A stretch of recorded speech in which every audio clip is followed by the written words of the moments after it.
สวัสดีอีกครั้งนึงนะครับขอต้อนรับทุกท่านนะครับเข้าสู่งานการนำเสนอผลงานวิจัยนะครับโครงการทุนอุดหนุนวิจัยมหาวิทยาลัยเกษตรศาสตร์ประจำปีงบประมาณ 2558 นะครับงานนี้เราจัดขึ้น 2 วันนะครับที่โรงแรมรามาการ์เด้นแห่งนี้นะครับหน้าห้องแกนบอลลูนแล้วก็มีห้องนะครับทีมกับห้องลีลาวดีอีกด้วยนะครับแล้วเราจัดแสดงโปสเตอร์ณบริเวณนะครับห้องโถงด้านนอกด้วยครับก็นะครับเพื่อถึงเวลาเหมาะสมแล้วนะครับผมขอนะครับเริ่มต้นนะครับเข้าสู่พิธีเปิดนะครับขอเรียนเชิญนะครับรองศาสตราจารย์ดร.ธงชัยสุวรรณศิชนนะครับผู้อำนวยการสถาบันวิจัยและพัฒนาแห่งมหาวิทยาลัยเกษตรศาสตร์นะครับเป็นผู้กล่าวรายงานครับขอเรียนเชิญครับ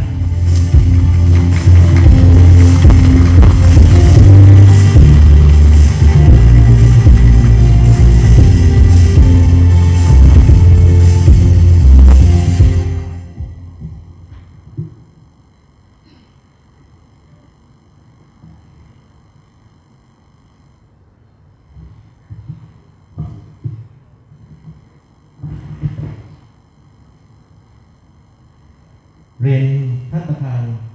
รักษาการแทนรองอธิการบดีฝ่ายวิจัยรองศาสตราจารย์ดร.จิรีชัยเสรีปีงบประมาณพ.ศ. 2558 สถาบันวิจัยและพัฒนาแห่งมหาวิทยาลัยเกษตรศาสตร์ได้ดำเนินการพิจารณาจัดสรรทุนอุดหนุนวิจัยของมหาวิทยาลัยและมีนักวิจัยรุ่นใหม่ของโครงการวิจัยรุ่นใหม่รวมทั้งสิ้นจำนวนมากกว่า 400 โครงการสำหรับวันนี้เป็นเรื่องของการนำเสนอผลงานการดำเนินงานโครงการวิจัยภายใต้ทุนอุดหนุนวิจัยมหาวิทยาลัยเกษตรศาสตร์ประจำปี 2558 และโครงการนักวิจัยรุ่นใหม่ของมหาวิทยาลัยเกษตรศาสตร์ซึ่งถือว่าเป็นกิจกรรมหลักในการติดตามและประเมินผลและขยายผลโครงการและยังเป็นส่วนหนึ่งในการเผยแพร่ผลงานวิจัยของมหาวิทยาลัยเกษตรศาสตร์ซึ่งในปีนี้สถาบันวิจัยและพัฒนาแห่งมหาวิทยาลัยเกษตรศาสตร์เล็งเห็นความสำคัญในการติดตามประเมินผลและขยายผลจึงได้กำหนดให้มีกิจกรรมขึ้นในระหว่างวันที่ 28 ถึงวันที่ 29 กรกฎาคม 2559 ณ โรงแรมรามาการ์เด้นกรุงเทพมีโครงการวิจัยที่เข้าร่วมนำเสนอผลงานวิจัยทั้งสิ้นจำนวน 399 โครงการเป็นทั้งชุดโครงการแล้วก็ชุดโครงการเดียวรูปแบบการดำเนินการเสนอประกอบไปด้วยแบบบรรยายจำนวน 13 เรื่องและโปสเตอร์จำนวน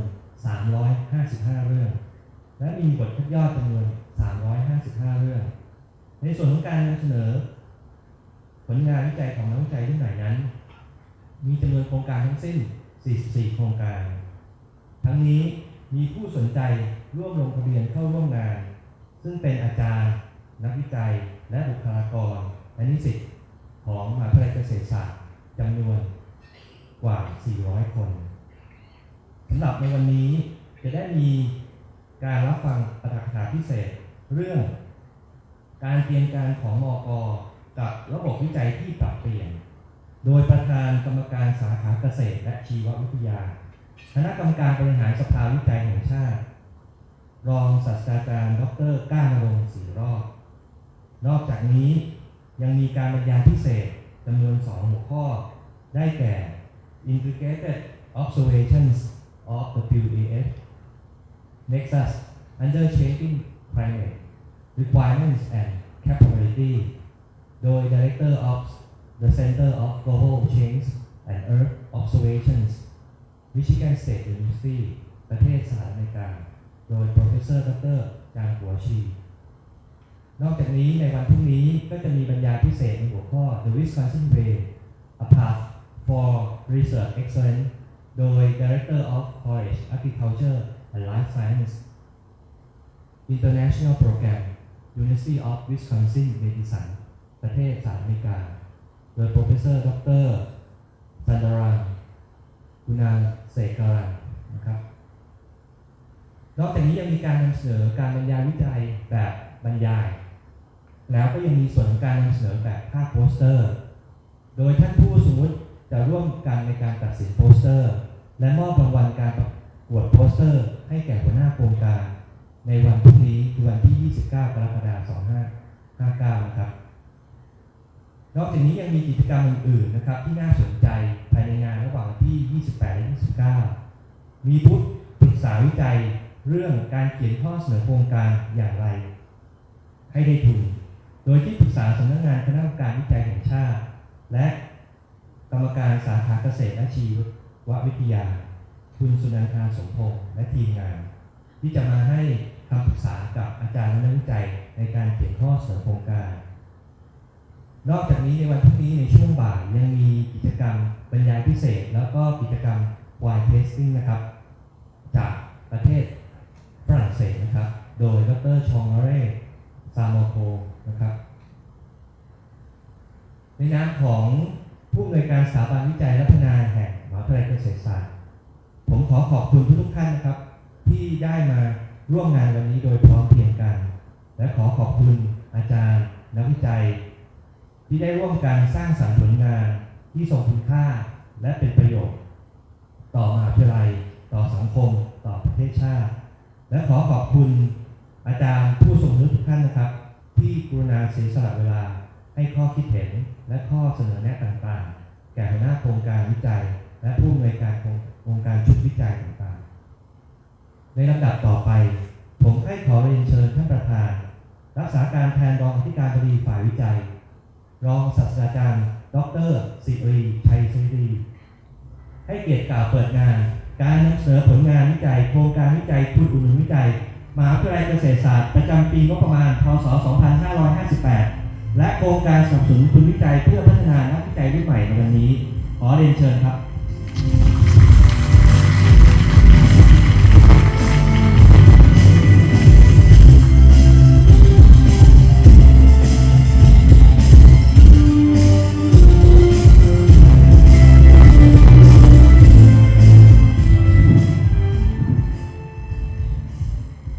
เรียนแขกผู้มีเกียรติท่านผู้ทรงคุณวุฒิอาจารย์นักวิจัยและผู้เข้าร่วมงานทุกท่านดิฉันรู้สึกมีความยินดีเป็นอย่างยิ่งที่ได้มีโอกาสมากล่าวเปิดงานการนำเสนอผลงานวิจัยโครงการวิจัยทุนอุดหนุนวิจัยมหาวิทยาลัยเกษตรศาสตร์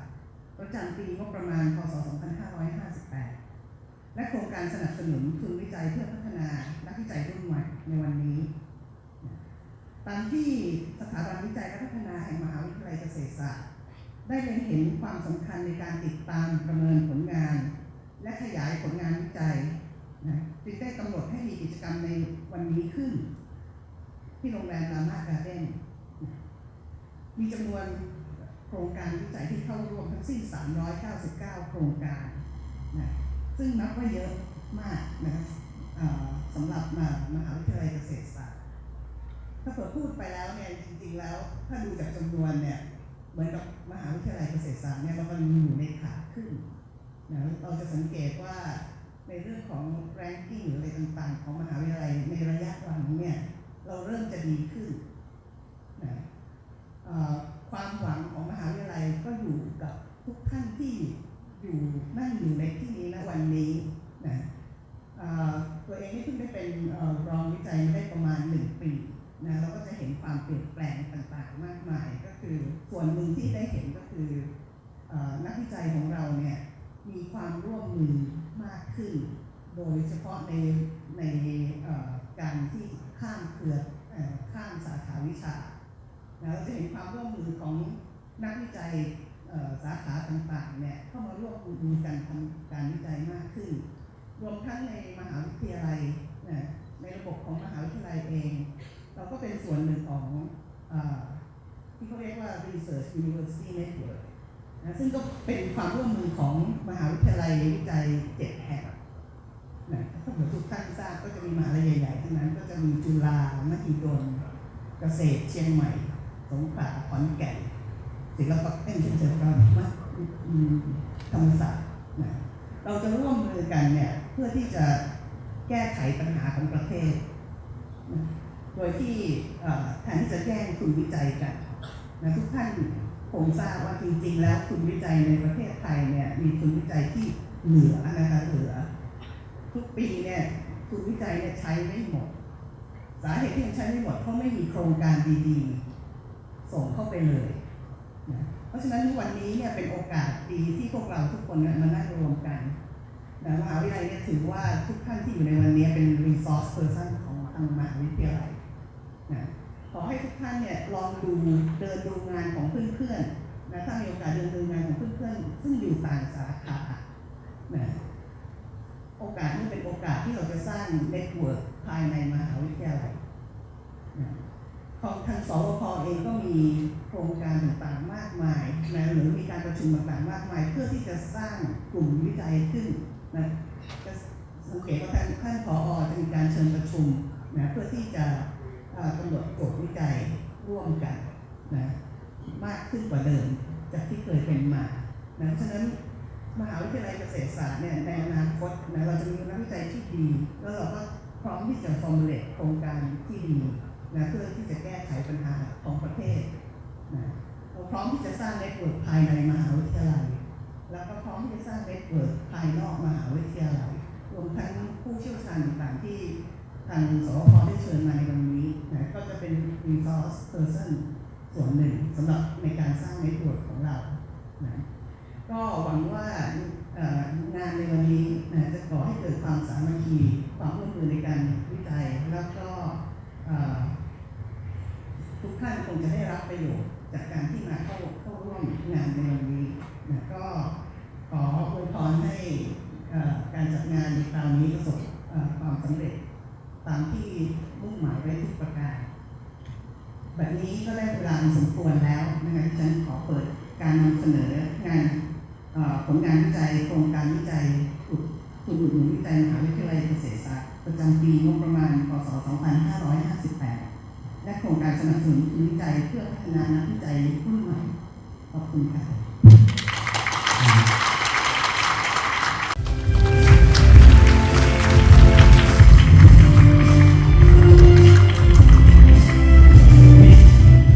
สวัสดีครับสวัสดีคุณหมอสวัสดีอาจารย์ผู้อาวุโสหลายท่านในห้องนี้นะครับแล้วก็สวัสดีนักวิจัยทุกท่านนะครับ For our honorable guests I would like to ask about 20 minutes in Thai that I can talk with our researchers just only 20 minutes นะครับผมพยายามทำอันนี้เหมือนกับเป็นการพูดคุยนะผมยืนบนเวทีผมจะมองไม่เห็นจอนะครับแล้วก็จะไกลจากพวกเราไปแล้ว2-3 วันนี้ผมนี้อันนี้มันจะได้ท่านจะได้ไม่ฟังผมขอยืนตรงนี้แล้วกันนะครับเห็นจอนะครับคือถ้าท่านสนใจข่าวสารท่านอาจจะตกใจบ้างเห็นความเปลี่ยนแปลงบ้างในเรื่องงานวิจัยของประเทศนะครับมีข่าวว่าเดี๋ยวยุบกรรมการชุดนู้นชุดนี้เดี๋ยวมีการตั้งเดี๋ยวมี 4.0 เดี๋ยวมี S curve bio refinery อะไรมากมายหมดเลยมันมีหลายกลุ่มหลายวิกแล้วก็แผนประชารัฐอีกนะมีอีกเยอะนั้นผมขอเล่าสู่กันฟังใช้เวลาประมาณ20 นาทีเล่าสู่กันฟังแล้วก็ถามว่า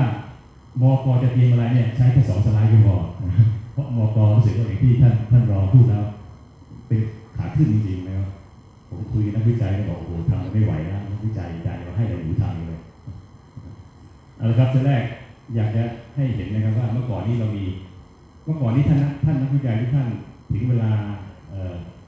ปีงบประมาณหรือว่าจะถึงเวลาดูมุ่งเป้าก็จะเขียนเข้าไปในไลน์ของNational Research MRMS ยิงเข้าไปที่วชนะคือวชจะรับทุกๆโปรเจกต์เสร็จแล้ววชก็จะคุยสำนักงบประมาณแล้วก็แบ่งเงินนั้นลงไปสู่หน่วยงานต่างๆที่ให้ทุนเช่นสกวสวทชสวกแต่ขณะเดียวกันก็มีกรรมการชุดหนึ่งเรียกว่ากรรมการนโยบายวิทยาศาสตร์เทคโนโลยีและนวัตกรรมแห่งชาติก็ทำนโยบายเหมือนกันนะครับก็ยิงความคิดลงไปแต่เงินติดอยู่ข้างบนนะแล้วก็มีกรรมการที่เกิดใหม่กรรมการพัฒนาระบบนวัตกรรมของประเทศเกิดขึ้นอีกก็มีความคิดถึงนวัตกรรมของประเทศว่าราชการต้องใช้นวัตกรรมของประเทศก่อนต้องให้ privilege อะไรต่างๆมันค่อนข้างจะเยอะแยะไปหมดแล้วเวลาลงมาถึงท่านทั้งหลายถ้าท่านไปสู่กระบวนการมุ่งเป้าที่อาจารย์มุ่งเป้าในแต่ละมุ่งเป้าก็ไปสร้างกรอบกันเองใหม่นะข้างบนก็ประชุมอยู่ข้างบนของวชที่ประชุมกันเนี่ยนะครับไม่มีผู้อำนวยการของสกวสวทชสวกอยู่เป็นผมอยู่อย่างนี้พูดกันไป พูดไปเสร็จส่งไปถึงไม้ข้างล่างก็ตั้งกรอบกันใหม่ก็ดูไปเพราะนั้น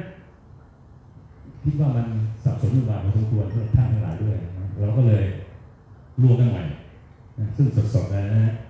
เรียกกันว่าคณะกรรมการนโยบายระบบวิจัยและนวัตกรรมแห่งชาติกวนชนะครับนี่สดๆในระดับที่ราชการเอกษาหรือประจำสั่งแต่งตั้งอะไรไม่เรียบร้อยดีแต่ตั้งมาแล้วนะครับองค์ประกอบนะครับอันนี้ผมไม่กล้าเขียนหน้ากว่านี้เพราะว่าความชัดเจนยังไม่ประกาศออกมาแต่อยากให้ชัดเจนคือท่านนายกบอกว่าขอนั่งดูเองอย่างน้อยสุดวันแรกเราเปิดท่านมาแน่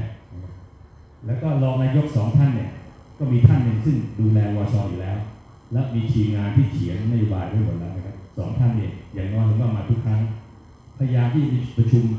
บ่อยที่สุดที่จะบอกได้ไม่บอกวันนี้กี่ครั้งทีนี้ประเด็นอยู่ที่นี่จะมีรมต.กระทรวงต่างๆมานั่งอยู่ด้วยซึ่งก็คิดว่าท่านรัฐมนตรีไม่ค่อยจะมีเวลามานั่งวช.กรรมการต้องมีอยู่นะสวทน.หรือว่ากวทน.ต้องมีอยู่แล้วกวนก็มีอยู่ที่ผมไม่กล้าเขียนอันนี้นะครับก็คือคิดว่าต้องเป็นผอ.ของสกว.สวก.สวทช.ต่างๆต้องอยู่ตรงนี้และอันนึงที่ไม่กล้าเขียนแต่เป็นจริงก็คือเอกชนจะมีเอกชนใหญ่ๆมาจากบริษัทใหญ่ๆมานั่งที่นี่เยอะมากเพราะว่าเอกชนเหล่านั้นตอนนี้ทำอยู่กับท่านรองนายก 2-3 กลุ่มนะครับเพราะฉะนั้นอันใหม่ที่สุดของซุปเปอร์บอร์ดเนี่ยมีเอกชนเป็นคนเสียงดังที่สุดเอกชนจะพยายามพูดเสียงดังมากและซิงเกิลโพลิซีจะมาจากเอกชนที่เยอะกว่าราชการไทยก็ทราบอยู่ได้ครับยิ้มและก็รับได้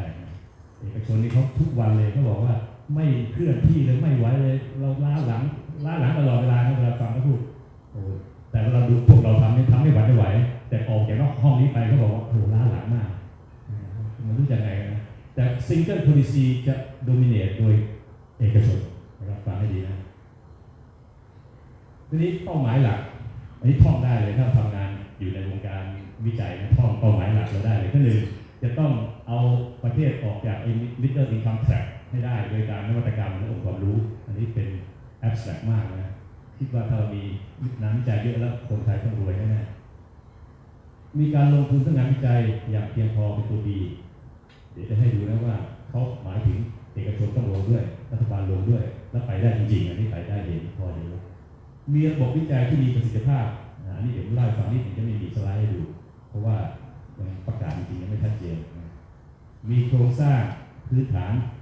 ของบุคลากรในงานวิจัยเพิ่มขึ้นนี่เพิ่มยังไงครับเดี๋ยวจะพูดฟังนิดหนึ่งมาดูตัว A นิดหนึ่งครับ A นี่ถ้าเกิดงานเก่าเราบอกว่า A จะพาประเทศชาติออกไปจาก middle income trap ก็คือจะต้องศึกษามีงานวิจัยเรื่องความมั่นคงเรื่องเกษตรเรื่องอุตสาหกรรมสังคมการแพทย์สาธารณสุขพลังงานทรัพยากรสิ่งแวดล้อมอันนี้เป็นไงครับว่างสบายถูกทุกอย่างแต่มาจบตรงที่ว่าการประเมินดูที่จุดนี้ประเมินว่าผลสำเร็จจะประเมินต้องดูที่ความก้าวหน้าในระบบอุตสาหกรรมเกษตรและเทคโนโลยีชีวภาพเขาเอาไบโอเบสมาเป็นตัวหลักเลยนะมองเลยว่าประเทศไทยเนี่ยเก่งอะไรทุกคนบอกเก่งเกษตรอะไรผมอยากพูดนั้นลงไปถึงตัวพืชแล้วและอะไรจากพืชในเซลล์มีอะไรมีไบโอติกซับสแตนซ์มีอะไรต่างเขาบอกว่าต้องเอามาให้ได้ถ้าต่างชาติที่มันเก่งสู้เราด้วยเรื่องของไบโอเบสมันสู้ได้นะน่าจะไปความสำเร็จก็มาอยู่ที่นี่โลจิสติกระหว่างภาคต่างๆทั่วประเทศต้องสู้ได้คนจะได้เข้ามาประเทศไทยเศรษฐกิจดิจิทัลสังคมสีเขียวสวผู้สูงวัยอันนี้ก็ฝากไปทุกกลุ่มนะครับเพราะว่าผู้ทำไม่หมดสูงวัยหมดแล้วคือผู้ที่นั่งอยู่ในห้องประชุมนั้นผมเป็นเด็กที่สุดนะครับผมเด็กที่สุดท่านไม่นับท่านเลขาเลยนะครับตอนนั้นหมอเกษมเป็นประธานนะครับแล้วก็แต่ละคนได้ผมชื่อมาก็ท่องเที่ยวแบบมีส่วนร่วมนะครับก็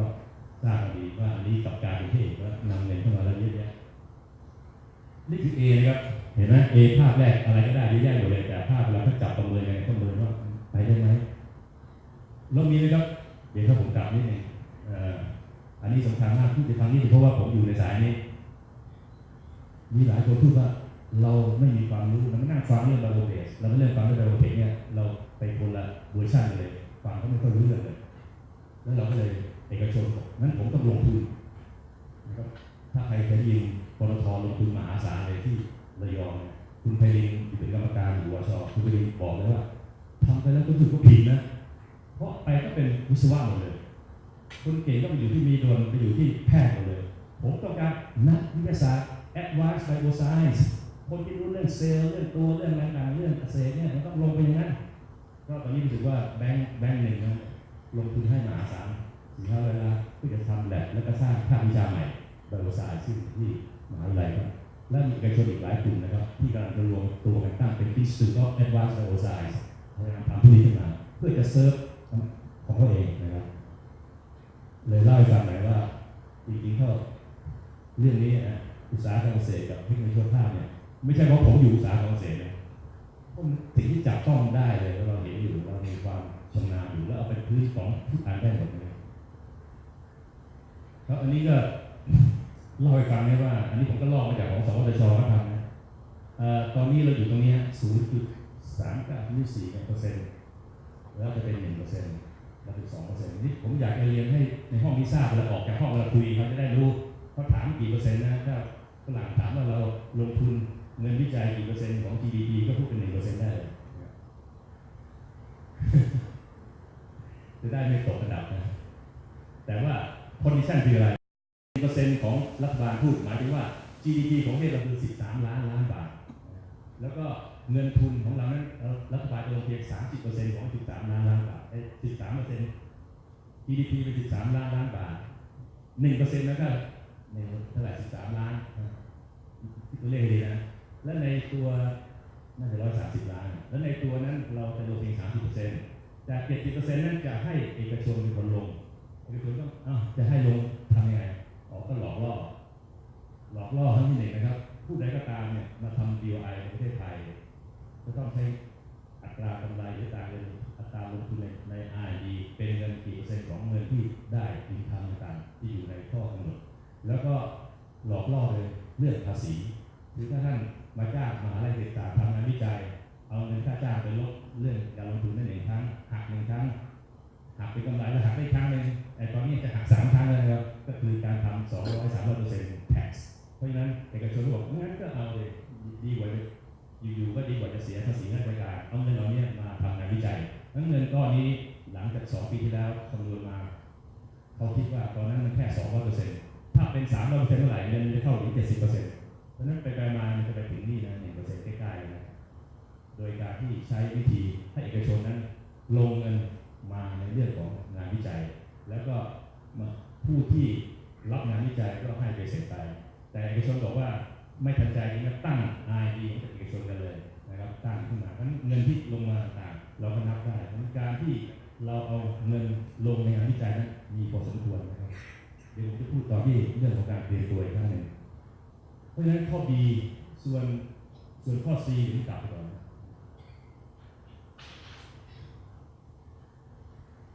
ให้ดูอันนี้ครับข้อ C คือ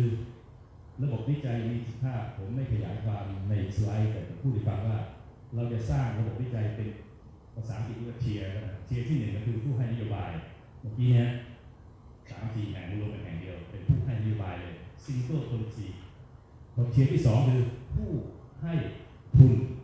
ผู้ให้ทุนก็คือรับนโยบายมา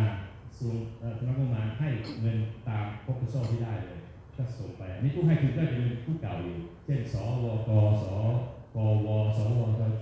วทชต้องบอกนะว่าจะเป็นผู้ให้ทุนผู้รับทุนแล้วต้อง identify ตัวเองแล้วก็มีสสวสอะไรได้หมดอันนี้ผู้ให้แล้วต่อมาอีก 2-3 เทียร์แต่เทียร์สำคัญคือผู้ประเมินระบบเราถ้ามีประเมินที่มีประสิทธิภาพก็เนี่ยวิจัยเราได้เลยทุกวันนี้มันถูกขัดเพราะว่าประเมินกันไปประเมินกันมานะครับมันไม่มีระบบระเบียบกันแน่นอนว่า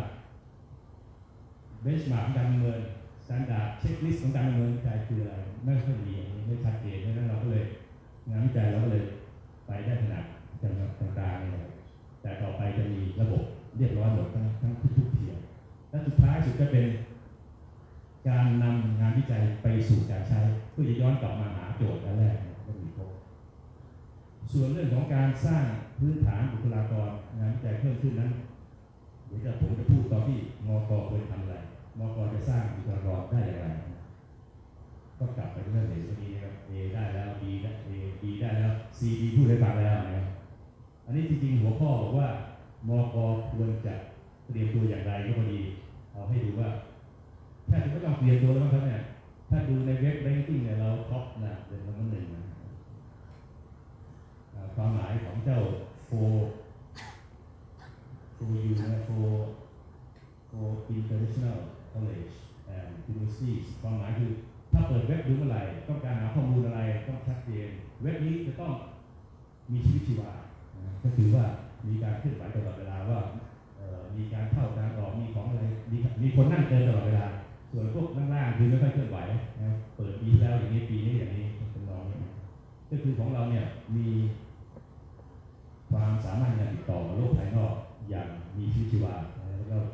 ความรู้ต่างๆถูกใส่ตลอดเวลาก็ถือว่าเป็นข่าวดีของพวกเรานะที่ได้รับการยอมรับจากข้างนอกเดี๋ยวไม่ต้องเตรียมตัวอะไรไม่ได้นะถ้าเราดีแล้วเราก็เตรียมตัวอย่างคนที่ดีเตรียมตัวแล้วเราเก่งแล้วก็เตรียมตัวอย่างคนที่เก่งขึ้นไปอีกอันนี้แต่ถ้าเราดูจริงต้องดูพวก US นะครับ US มีอะไรที่เป็น World Ranking กับ Asia Ranking ผิดกันตรงที่ citation per faculty เขาลงไปใน faculty เลยมหาลัยที่จะพูดถึงมหาลัยมัน abstract เลยมหาลัยนี่เนี่ยแล้ว faculty ไหนไซต์เป็นยังไงก็ลงไปนี่ World ส่วน Asia Ranking เอาละครับเรามาดูตื่นเต้นนะต้องทราบไปแล้วเกษตรศาสตร์อยู่ไหนครับเกษตรศาสตร์ปีแรกๆเรา600 กว่า600 700 600วันนี้ก็คือ650 กว่าก็ยังผมคิดว่ายังอยู่กับที่รักษาความเก่งเอาไว้ที่เขาเป็น world นะครับ world นะทั้งเอเชียด้วยกันหนีสิงคโปร์ได้นิดหน่อยก็ตั้งแต่190 200เป็น129เลยที่เราสนใจโดยที่เชียงใหม่ก็เชียงใหม่มีคณะเกษตรด้วยแล้วคณะเกษตรเราก็ถือว่าแข็งแรงอันนี้ไซต์เตชั่นการสู้กันระหว่างนี้ครับเราให้บอกว่าเรา stable แล้วก็เป็นผู้ที่มีความแข็งแรงในงานวิจัยพอสมควรเลยนะครับนี่จะเตรียมตัวต้องเตรียมตัวแบบผู้ที่แข็งแรง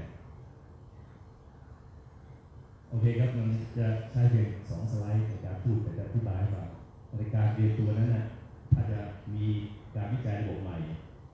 จำไม่ดีนะวิจัยเป็นระบบใหม่มีเงินมากขึ้นเป็น 1% 2% นะครับหมายความว่าบอกท่านนายกว่าขอเงินเพิ่มนายกให้เลยแล้วปีที่แล้วคือของอาจารย์วิรัตเนี่ยได้มาทุก200-300 ล้านอาจารย์ใช้40 ล้าน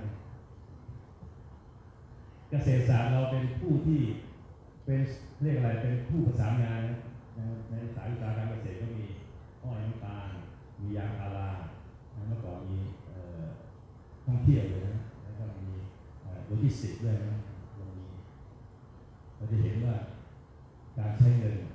มีไว้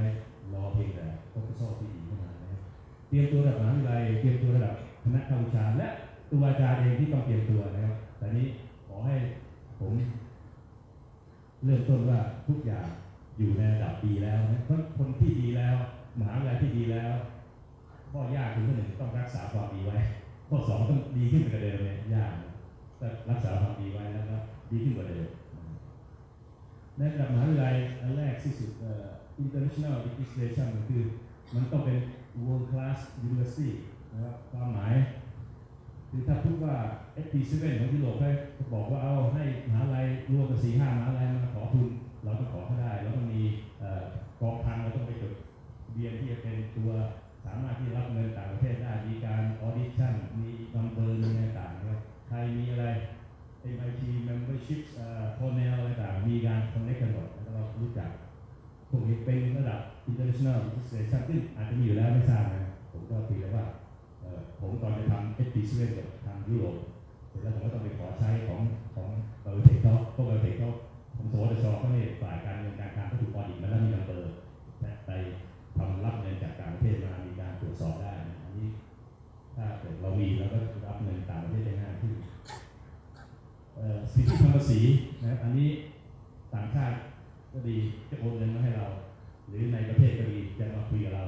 เพราะต้องการใบเสร็จที่เขาไปเคลมภาษีคืนได้เพราะต้องการสิ่งที่สามารถที่จะใช้ประโยชน์เขาได้นะครับเพราะฉะนั้นผมว่าเราก็จด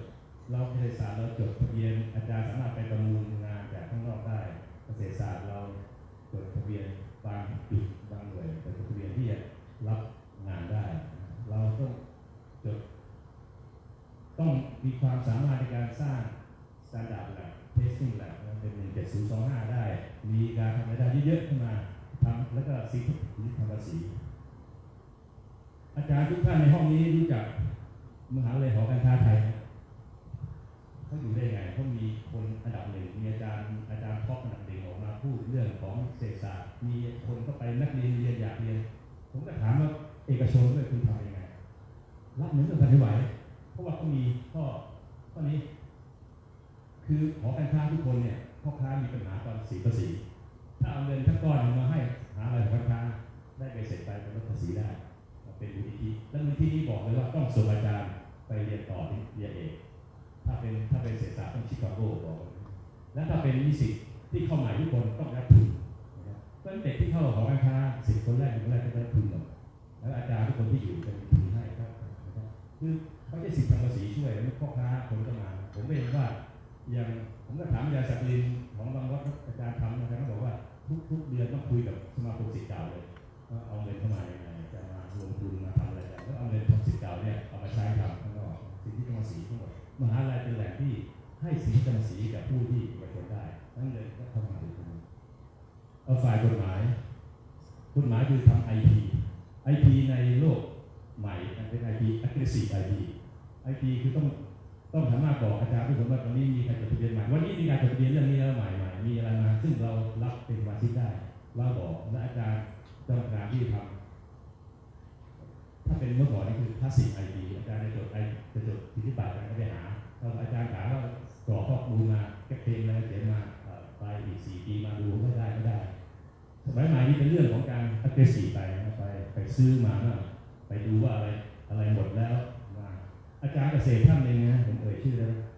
อาจารย์ปราโมททำต่อยอดต่อทองทำโปรแกรมไปเลยว่าอาจารย์ต้องการจะทำเรื่องตัว ABC การเข้าตุ้มจะบอกว่า ABC พาเทนต์มีกี่อันหมดอายุแล้วเท่าไหร่และอาจารย์ตีพวกปัญญามาทำต่อยอดโปรแกรมเป็นชื่อต่อยอดต่อทองอาจารย์ก็เกษียณไปแล้วยินดีจะมาเป็นคอนซัลแทนให้ครับด้วยเงินด้วยจิตยินดีมากคุยกับผมตลอดเวลาผมเอาอาจารย์ไปใช้ในอุตสาหกรรมของเอกชนด้วยต่อมาในการลงทุนมหาลัยเนี่ยลงทุนแปลงมหาลัยผมคุยกับอาจารย์ทุกท่านเนี่ยอาจารย์บอกว่าโอ้โหหนูส่งงานไม่ทันแล้วไม่ไหวแล้วไม่มีงานเต็มที่เลยแต่เงินจะมาที่ยัดทำยังไงหาเลยลงทุนถ้าไปเห็นผมบอกที่ห้องนี้นะครับผมเนี่ยฟังลบเลยทีมมองถึงอะไรมาสมิธโปรเฟสเซอร์เนี่ยคนหัวหน้าคือโปรเฟสเซอร์เชียชาวต่างชาตินะไปไม่โดนก็เป็นโปรเฟสเซอร์ต่างชาติเขาซื้อมาเลยคือให้สัญญาเช่าคอนแทคมาอยู่1 ปีอยู่ต้องขอทุนต้องทำอะไรบ้างต้องมานั้นเหล่านี้ก็เดินทางเข้ามาอยู่ก็ต่อไปตอนนี้นะครับวอเตอร์ฟุตพิ้นคาร์บอนฟุตพิ้นของพืชต่างๆไม่ว่าเป็นยางพาราอ้อยมันสำปะหลังนี่โปรเซสชัดเจนมาทำหมดแล้วก็ทีมงานทั้งหมดได้หมดการลงทุนเลยเอามาผมไม่บอกอาจารย์คงใช้ว่าอีกหน่อยสพลงทุนโปรเฟสเซอร์จากคนลงคะแนนเกษียณแล้วมานั่งเลยทำกันเอาบอกเลยโปรเฟสเซอร์ผมจ้าง1 บาทดูต้องหาให้5 บาททำกันเลย2 ปีจบการลงทุนในมหาลัยในเรื่องงานวิจัยมีหลายอย่างนอกจากอินฟราสตรัคเจอร์เพราะอินฟราสตรัคเจอร์เดี๋ยวนี้ก็ไม่อยากลงทุนกันแล้วจะซื้อเครื่องใหญ่ๆมาเป็น50 ล้านนะมาทำซีเควนซ์ทำอะไรสู้ส่งคนเราไปอยู่ที่เทโอยูนิเวอร์ซิตี้ที่ไหนก็วัน2 วันเดือน2 เดือนเขาคิดเป็นฟรีแค่หลัก$1,000ไปอยู่ทำเสร็จแล้วก็สุดท้ายคือ connection to public อันนี้สำคัญมากถ้า 4.0 เมื่อไหร่ประชารัฐเมื่อไหร่เนี่ยผมท่องได้เลยถ้าเรื่องอาหารในตัวแรกอาหารเนี่ยคือเกษตร 4.0 ไปสู่เกษตรอาหารแล้วก็ไบโออีโคโนมีไบโอเทคโนโลยีเกษตรจะต้องคือเราไม่ทิ้งเกษตร 1.0 นะเกษตรชาวบ้านเราแต่เกษตรรุ่นใหม่ต้องเป็น smart farming modern farming precision agriculture อะไรพวกนี้จะต้องมีหมดโน้ตฮาวมาจากไหนโน้ตฮาวมาจากมหาวิทยาลัยหรือเอกชนพอต่อจากผลผลิตมาปุ๊บเอกชนต้องลงมารับเพื่อจะแปรรูปโน้ตฮาวมาจากไหนเขาจะต้องมาจากมหาวิทยาลัยนี่คือคอมพีนะในการที่จะทำประชารัฐสุดท้ายจะต้องลงมาดูที่ผลผลิตเกษตรหาไบโอแอคทีฟซับสแตนซ์หาวอลลุ่มมาทางไบโอเทคต้องเกิดขึ้น ต้องมีโปรเจกต์เกิดขึ้นโน้ตฮาวเป็นไหนมหาวิทยาลัยเพราะฉะนั้นเวลาองค์ประกอบในเวลาพูดมาเนี่ยเขาต้องการให้มีซีกหนึ่งเป็นมหาวิทยาลัยนั่นเลยอีกซีกหนึ่งเอกชนต้องมาลงทุนได้ซีกหนึ่งคือรัฐราษฎรต้องทำและรัฐบาลจะช่วยให้สปก.ต้องการมีเท่าไหร่ที่ดินเท่าไหร่และเท่าไหร่ตรงนี้แผนผังเมืองห้ามทำโรงงานหรือให้ทำโรงงานได้ก็จะจัดการให้หมดตรงนี้เพราะนั้นเราต้องลงไปหาความคอนเนคชั่นต่อนั้นคอนเนคชั่นนี้มันไม่ได้เดินมาหาเราง่ายๆเราต้องไปเอาตัวเข้าไปสมัครฟังนู่นฟังนี่ไปนู่นไปนี่กันนะแล้วเดี๋ยวก็เสนออยู่เรื่อยๆอันนี้เป็นของมหาวิทยาลัยมหาวิทยาลัยนะครับทำเวลาได้ของอาจารย์คณะภาควิชานักวิจัยผมว่าหลายคนคงจำคำนี้ได้ Talent Mobility นะครับฟังแล้วเพลินดีคนที่ทำนี้ยังเป็นรัฐมนตรีอยู่และจะเป็นต่อไปอยู่นะเพราะฉะนั้นท่านเอาแน่ๆแล้วผมเสียดายมากที่ผมสัมผัสก็มีอยู่มาจากก็ผู้ดีก็คือบางมดอาจารย์บางมดก็นั่งอยู่ในบริษัทนะไม่เอ่ยชื่อก็อยู่กับลองทำแต่ทำTalent Mobilityเนี่ยเมื่อก่อนนี้เอกชนก็ไม่ค่อยสนใจแต่ทีนี้มันขาดได้3ครั้ง2ครั้ง3ครั้งแล้วก็ได้อาจารย์มาแทนที่จะเงินเสียภาษีจากได้อาจารย์มาทำงานอยู่10 ปีแล้วก็ใช้จ่ายค่าที่ให้อาจารย์กลับมาเป็นค่าใช้จ่ายได้หลายครั้งนะครับส่วนอาจารย์เองก็ทางมหาวิทยาลัยก็ยอมให้ท่านเอามาขอความดีความชอบแล้วตีพิมพ์ได้คุยกันว่าไอ้ Talent Mobility เนี่ยผมอยากให้อาจารย์ลองพิจารณาดูมันจะกลับไปหาเมื่อกี้เนี่ยคือ connection ไปสู่วงการต่างๆแล้วก็อาจารย์เองก็จะเป็นนักวิจัยซึ่งมีประสบการณ์และมี connection ในวงการมากขึ้นและตอนนี้ถ้าที่อันใหม่ที่ออกเราจะมีอะไรเพิ่มเติมให้เยอะแยะอย่างเรื่องของ Talent Mobility อาจารย์สามารถที่จะได้อาจจะได้เงินเดือนเกือบ 70% ของเงินเดือนที่อยู่ที่แล้วก็ได้อีก 100% ของเงินเดือนเรื่องเงินเนี่ยอาจารย์เป็นที่เรื่องงานก็ต้องเป็นที่นะครับที่สุดท้ายมันก็อยู่ที่การลงทุนของภาควิชาซึ่งมันนี้เป็นเรื่องของแต่ละภาควิชาแต่ผมเห็นโมเดลที่ดีของคณะวิศวะก็มีเงินเยอะนะครับลงทุนในภาควิชาลงทุนอาจารย์ลงทุนกับเรื่องนักวิจัยลงทุนต่างๆได้แต่ผมก็อยากฝากด้วยว่าภาควิชาสามารถลงทุนได้อย่างหนึ่งคือลงทุนจ้างนักวิจัยต่างชาติมาอยู่ภาควิชาบางทีเราสามารถผมไม่รู้ว่าเรามีตำแหน่งอยู่ว่าถ้าอย่างนั้นไม่เจอสักทีบอกเปลี่ยนตำแหน่งนี้ตำแหน่งจากจ้างชั่วคราวเอาโปรเฟสเซอร์มาจากอะไรผมจะนึกถึงอินเดียเพราะอินเดียเนี่ยมหาวิทยาลัยระดับหนึ่งที่สุดเทคโนโลยีอินเดียสุดเทคโนโลยีเนี่ยพอเข้าไปคุยกันพวกคุยกันแบบมีมหาวิทยาลัยหนึ่งของโลกคุยได้ผมเจอ2 คนว่าคนอินเดียเก่งอย่างนี้และค่าตัวแบบอินเดียคุยกันได้และความอยู่กับเราดูแลได้เปเปอร์มาพูดอะไรก็มาเต็มเลยตอนนี้เรามีอยู่เปเปอร์500 กว่าปีผมนั่งนับอยู่ผมนั่งนับตามอยู่ชาติว่าสตางค์เนี่ยอาจารย์รับจากสหเนี่ยได้200 ล้านปีแต่อาจารย์จากข้างนอกมาได้เป็น1,700 1,800นั้นรวมกันในเกษตรศาสตร์หาเงินได้ประมาณ 2,000 ล้านบาทในงานวิจัยอาจารย์ทั้งหมดเนี่ยนักวิจัยด้วยอาจารย์ด้วยประมาณ 2,000 คนละ1 ล้านเนี่ยนั่งอยู่เนี่ยอาจารย์มีความสามารถอย่างว่าคนละ1 ล้านบาทฉะนั้นเนี่ยสามารถที่จะทำให้ที่แต่อันนี้ผมฝากว่ามันควรจะมีการลงทุนในระดับภาควิชาด้วยนะครับซึ่งก็ฝังไว้เพราะว่าผมถามอาจารย์หลายท่านเลยว่าตื่นขึ้นมาเช้านี้หาอะไรเกษตรศาสตร์เปลี่ยนเป็นนอกระบบแล้วเนี่ยอาจารย์พบความผิดปกติบ้างไหม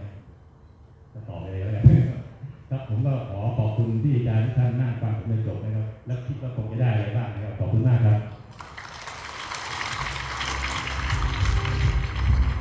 ครับขอบพระคุณนะครับท่านวิทยากรนะครับศาสตราจารย์ดร.ก้านนรงค์ ศรีรอดนะครับประธานกรรมการสาขาเกษตรศาสตร์และชีววิทยาคณะกรรมการบริหารสภาวิจัยแห่งชาตินะครับก็เราได้รับทราบนะครับว่าระบบวิจัยที่ปรับเปลี่ยนนั้นมีผลกระทบอย่างไรบ้างนะครับในการทำวิจัยนะก็มีทั้งเรื่องสิทธิภาษีเรื่องงบประมาณนะครับและในเรื่องของคอนเนคชั่นนะครับก็เพื่อนะครับปรับปรุงนะครับให้มหาวิทยาลัยเกษตรศาสตร์เราเป็น World Class University รักษาความ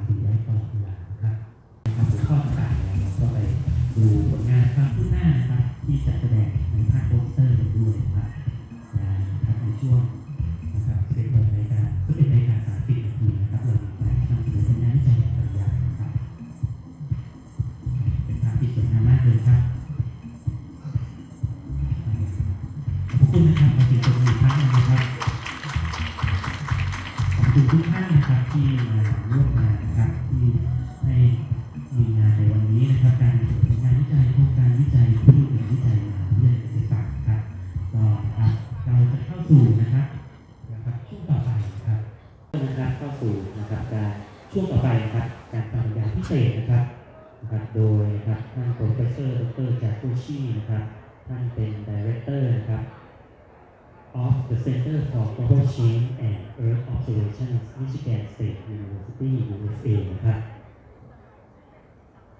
Professor Dr. Jiaguo Qi นะครับ research focuses on นะครับ two areas นะครับ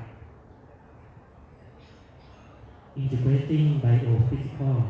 and social processes นะครับ and methods นะครับ in understanding land use and land cover change นะครับ and transforming data into information and knowledge นะครับ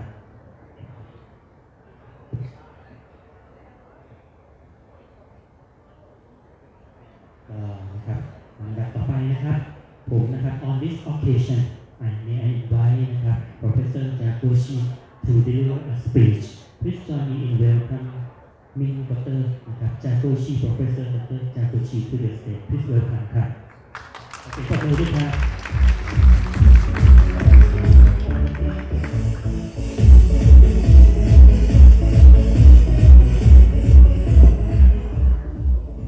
Thank you very much. Really, it's wonderful to come back again. I was here last year, and I had a wonderful time. And I hope this time I can have another conversation with all of you to see how we can work together to promote some of the research activities. Particularly, I saw some slides from Dr. Sundaram about the international research and collaborations, as well as talent mobility. And I thought maybe international collaboration could help this initiative, whatever the new initiative you have. Last year I had some discussion on the future Earth and also the how we can work together on some of the issues. Should I stay away a little? Okay. On the issues facing Southeast Asia. And this year, for some reason, Dr. Thong asked me to present integrated observations of this, the climate change and others. And today I put together some slides to show what I think in terms of the capabilities, requirements. When you think about observations, you think about what to observe. Why do we observe? So I put together some slides to, in the context of this WEF, the water, energy, and the food nexus, which is a part of the major initiative under the Future Earth. And as I said, Jiaguo Qi, Michigan State University, and also I have an adjunct appointment at Zhejiang University in China. And in the past 10 years or so, I served as a project scientist at NASA's LC-LUC, Land Cover Land Use program, where I had experienced large number of initiatives to focus on observations, particularly from NASA's satellite as well as the programs. So I'll highlight the following aspects in this talk. I want to give you some ideas of what are the emerging issues that we're facing, particularly I think in this region, and then what are the Future Earth program or the initiative is doing to solve those problems. And then in the context of those issues and programs, what I think observations, or particularly the satellite observations, can help to address those issues. So I use a couple of examples to show what kind of things we can utilize and we can help with in the region. There were 3 workshops that I participated and also promoted to help identify critical issues for the WEF, water, energy, and food nexus. I'll put those in the context in the next few slides. So this is the first one under the Future Earth initiative, and they are having several workshops particularly focusing on the food, energy, and the water nexus. And that's the one. The first one was in Washington, D.C., and the second one was in Germany, and the third one was in Japan. So we all had a good discussion on what to do in that context to address the issues facing not only the globally, particularly but also in Asia from the last proceeding. There is going to be a fourth one in South Africa, which is going to happen, I think, by the end of this year. So my talk is primarily from some of those discussions that I had from those workshops. So,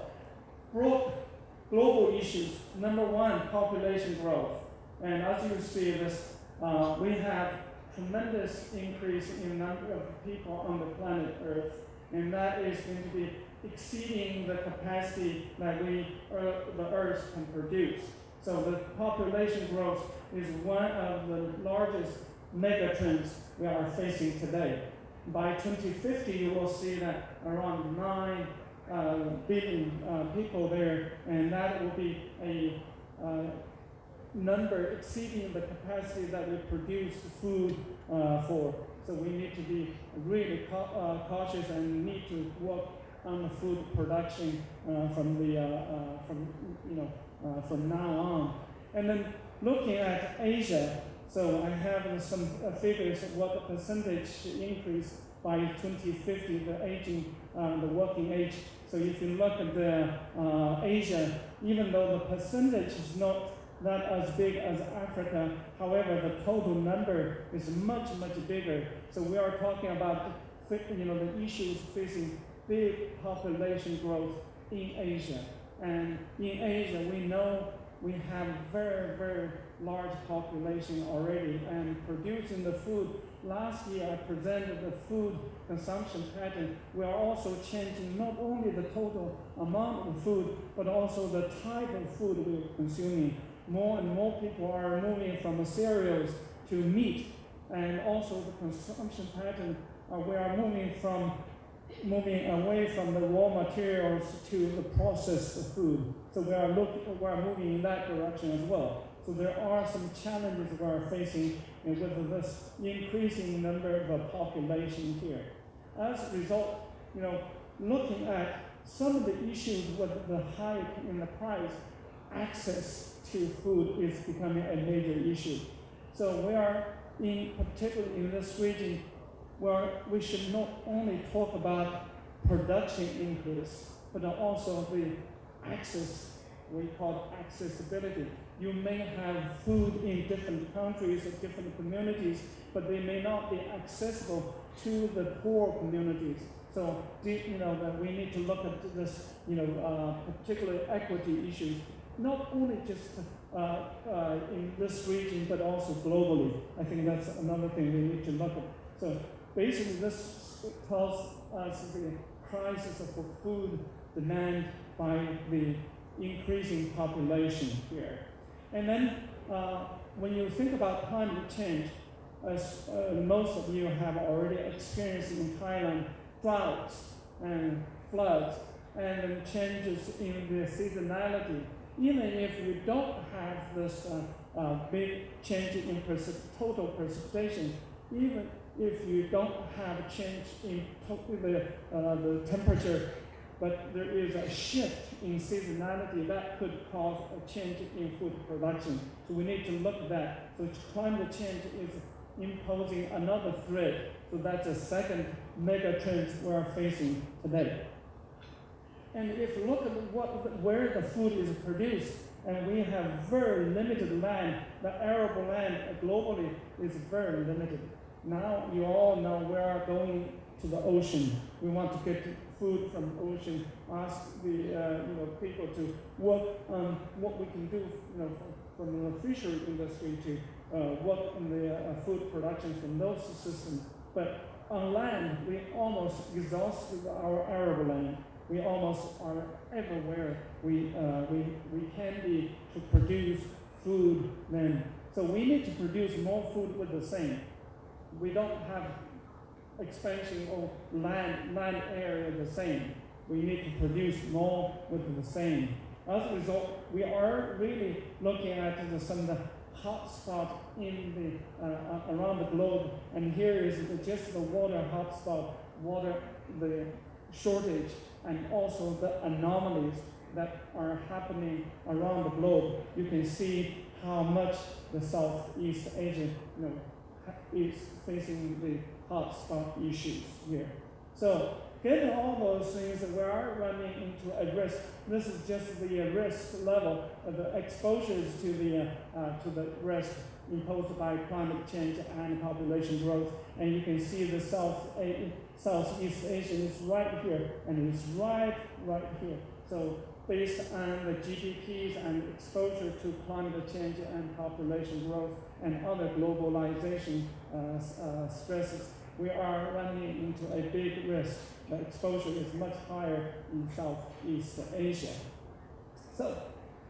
given those issues, we are having international communities are having an initiative called Future Earth. Last year, I presented the initiative, and I want to give you an update on what happened since then. Okay, so this is a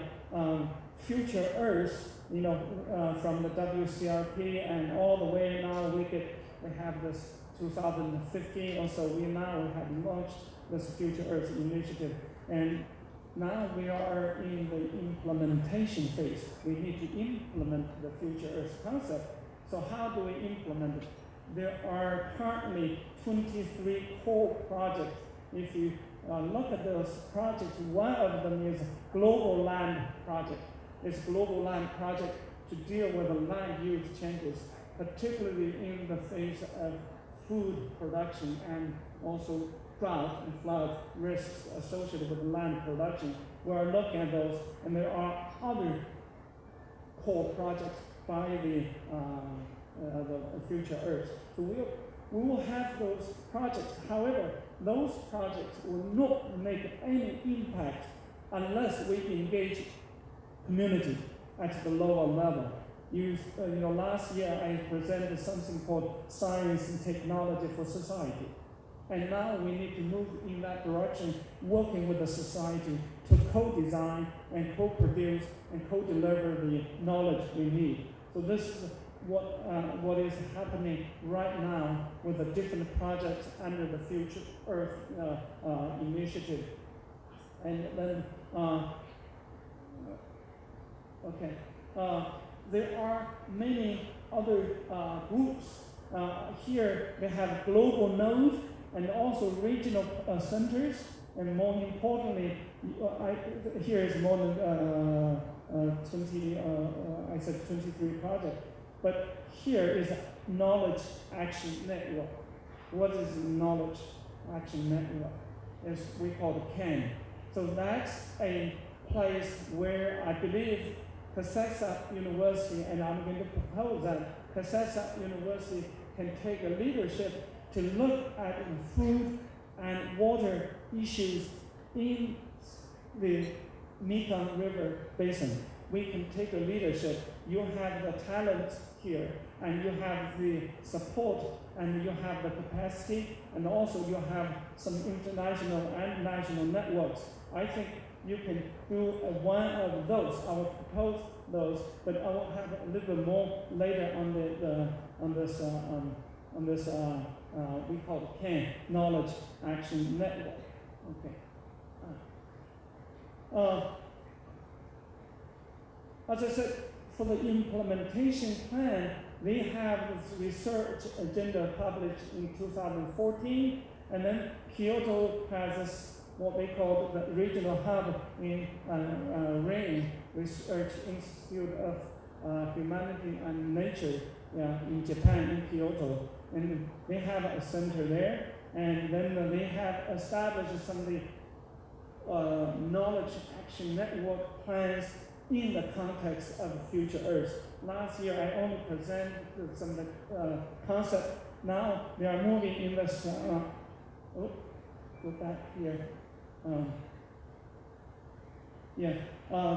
Getting into the action network here. If you look at the action network, water, food, energy for all. So basically, that's number one priorities. In the U.S., they just issued. They had a call for proposals by the National Science Foundation. They called Innovations in Technology of Food, Water, Energy Nexus. So that's infields. So some projects will be selected to support this type of research in that context. And that's right here in the food, water, energy nexus across the three components of the Future Earth: planet, dynamic planet, sustainable development, and transformation towards sustainability. I presented to you last year. Another one is safeguard natural resource assets here. In Thailand and in other regions within the Mekong or Southeast Asia, we are losing rapidly natural forests, and that is creating a lot of issues for soil erosion, for example, and then you create another secondary problem, that is the production of agriculture crops, because we are not losing soils. Okay. Other things included are the resilience in the future to the future threats. As I said, future threats. What are the future threats? Not just a typhoon, but also floods and drought. As you can imagine, nowadays we're facing those issues here. So, and then very close to the millennium is the Sustainable Development Goals. That's where we are looking at this cross-cutting actions in this implementation plan. Okay, as I said, there are eventually it's going to look like this. So there are this knowledge action networks here, different action networks. One is the food, water, energy nexus, and we hope to establish one for the Mekong. In two centers in Asia, two centers in the implementation plan. Now one is, as I said, in Kyoto. Another one is in Beijing, China. So Beijing, China. So these two are working closely together to have large funding possibilities to support research, to basically to initiate new programs that really stimulates from the bottom up. So engage in communities with a large number of funding projects. So that's what is happening right now. So that's kind of an update for the what is happening in the Future Earth and what to deal with the global change issues. Okay, I want to go back to this point, the CAN, the Knowledge Action Network. This is what I presented. So one of the CANs I proposed, and I talked to the people at the Future Earth, and then one of the leaders, or two of the leaders, are very encouraging me and others to work with you all to propose one for Mekong River Basin. Maybe we can have a discussion in future, maybe during this trip, to have a group. With that CAN, you will have some good funding possibilities and also international communities to work together. So we can be the base here, and we can be the framework, we can be the local center, and then we can internationalize the research. I just brought through some of the posters. You are doing wonderful science, and what we need to do is to bring it up to the international level and get input from the international, and then integrate them together. And then we also have a large number of people working at the community levels. I think that we need to work together in that regard to put for the CAN. So in that context, I had a proposal I'm working on right now. I want to invite Professor University to be part of it, to propose something similar to this, but in focus on the research. Okay, yeah. And what does the CAN do here? So the Knowledge Action Network, basically it uses the co-design, co-produce, co-deliver concept working with the communities here and academic communities as well here. And we produce knowledge and then integrate all of the information, knowledge, etc., and back to this at the national level, what we can do to provide either the advice or decision-making support to make better decisions in the face of the crisis that we're facing today. So in that context, I want to get back to what the initial discussion was. Remember I said, global issues, but in the context of what do we observe? So I want to point out this 2050 vision. I presented this slide last year as well, but you see here that it's an open and inclusive platform for observing and monitoring, which is really neat and speak what we need today. So another one is really to open this inclusive platform for observing and monitoring. And I believe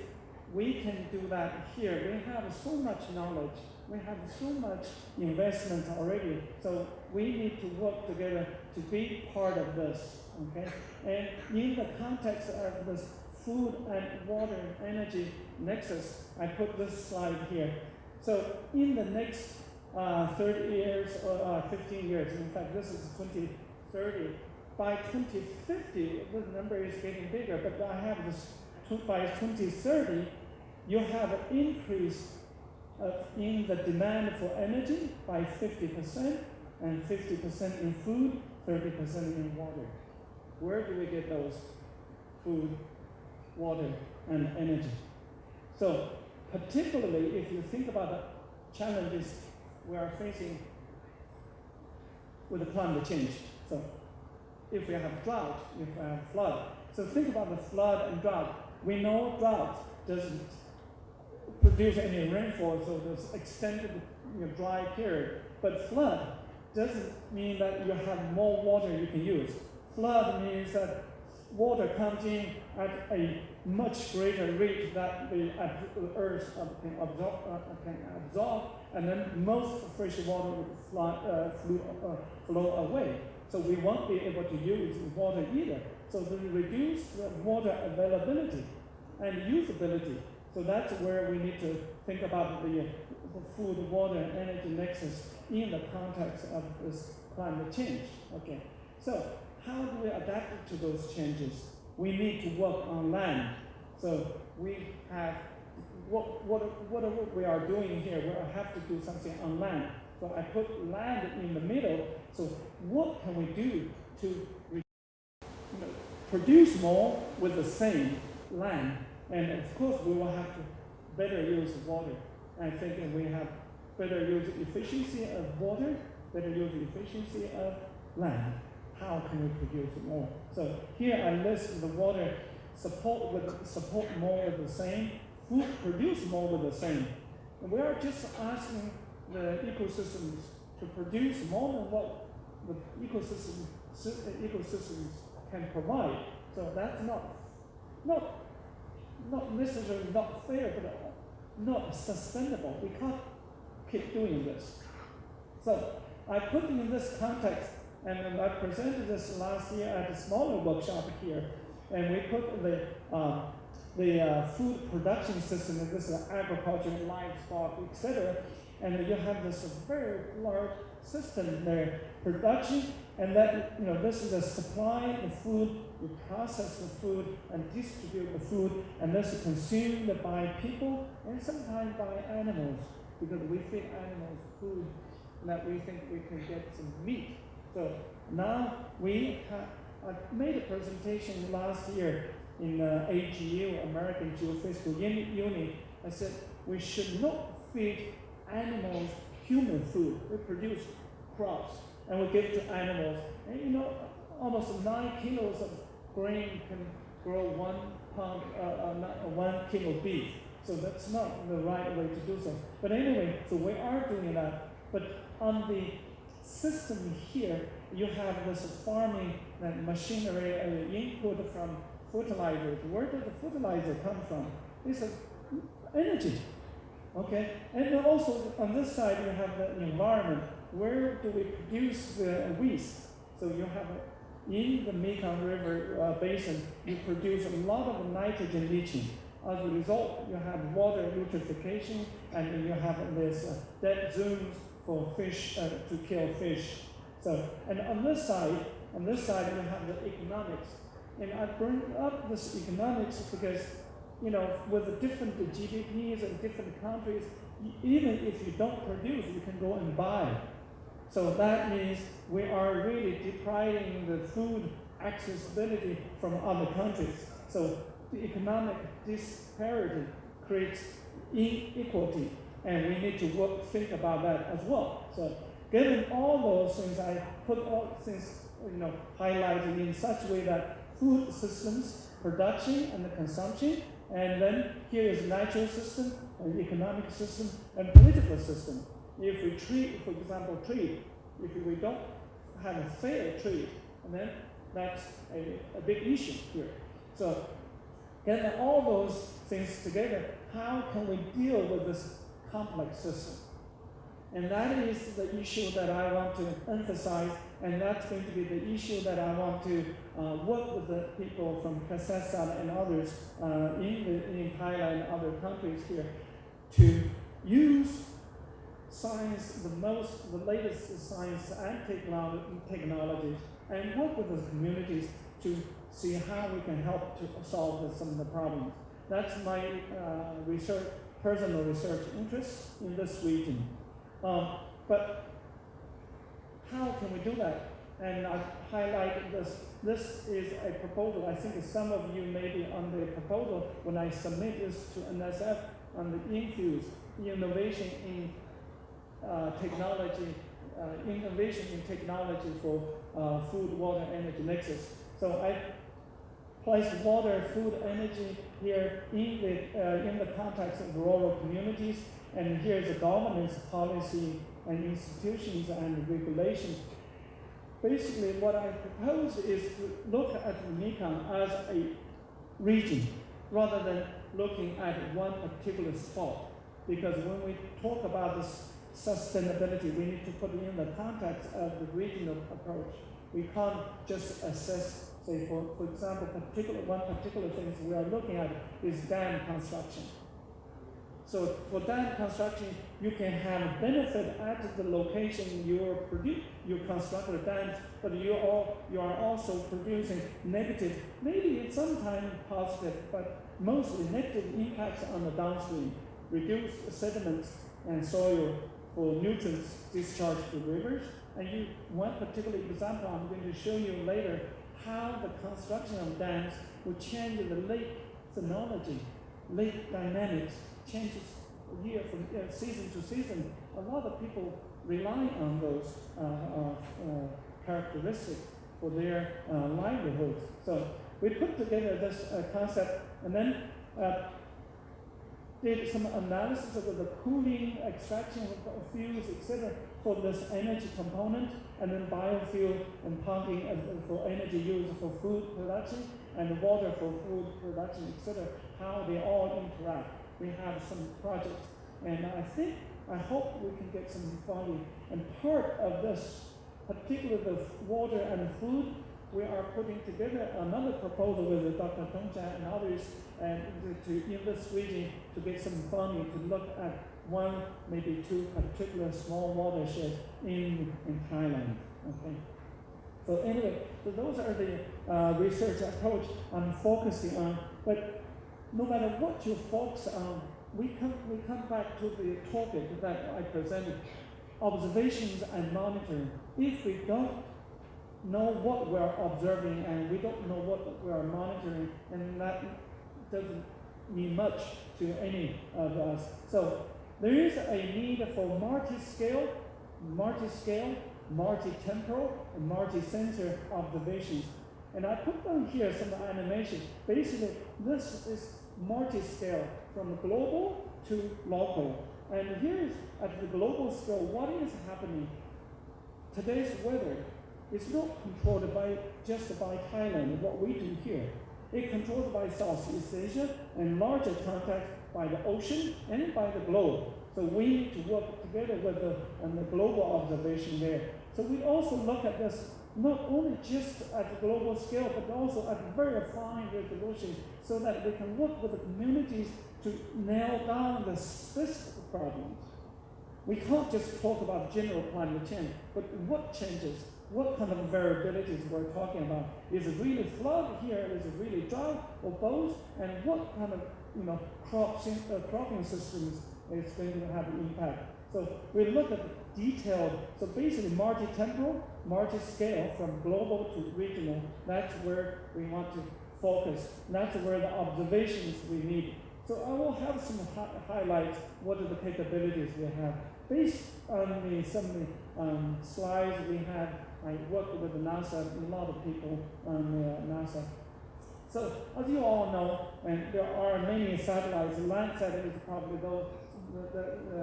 probably one of those that you are most familiar with. It's very similar to the Thai's TIAS, okay? And then we had in the past, we talked with the GISTA, trying to get together with GISTA to see how we can synergize the two. But there is another one, I'm sure you know that Sentinel. Sentinel is the the European Space Agency's program for the new satellite observation systems. We have so many, I call birds out in the space. They are taking measurements. Every second you have about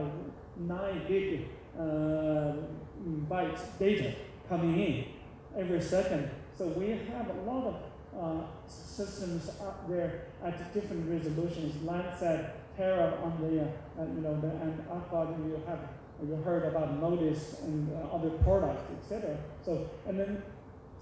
don't forget other sensors from the ESA, European Space Agency. They have Sentinel-2, A and B, and also STRM and those are the high resolution observations. I think those are all for free. You can have access. I see some of the proposals, and I wish I could see more, that you really scale up your field level, plot level research to a even regional, at the regional, local level to regional, and even country level, national. That makes big difference. I think today we're talking about is what the one particular issue Dr.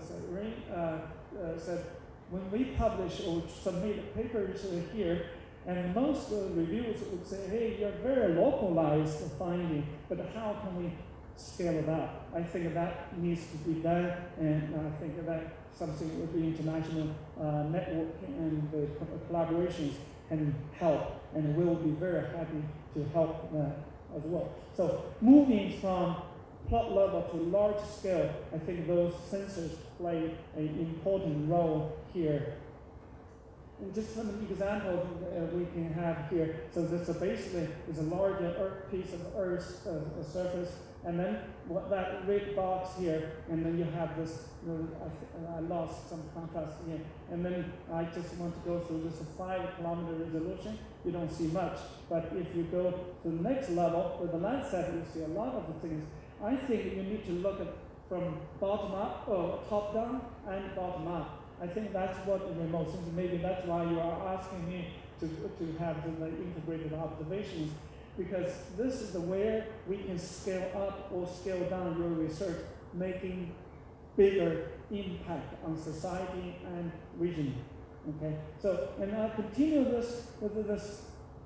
data availability, and you have a lot of those data starting from the 1970s all the way up to now. So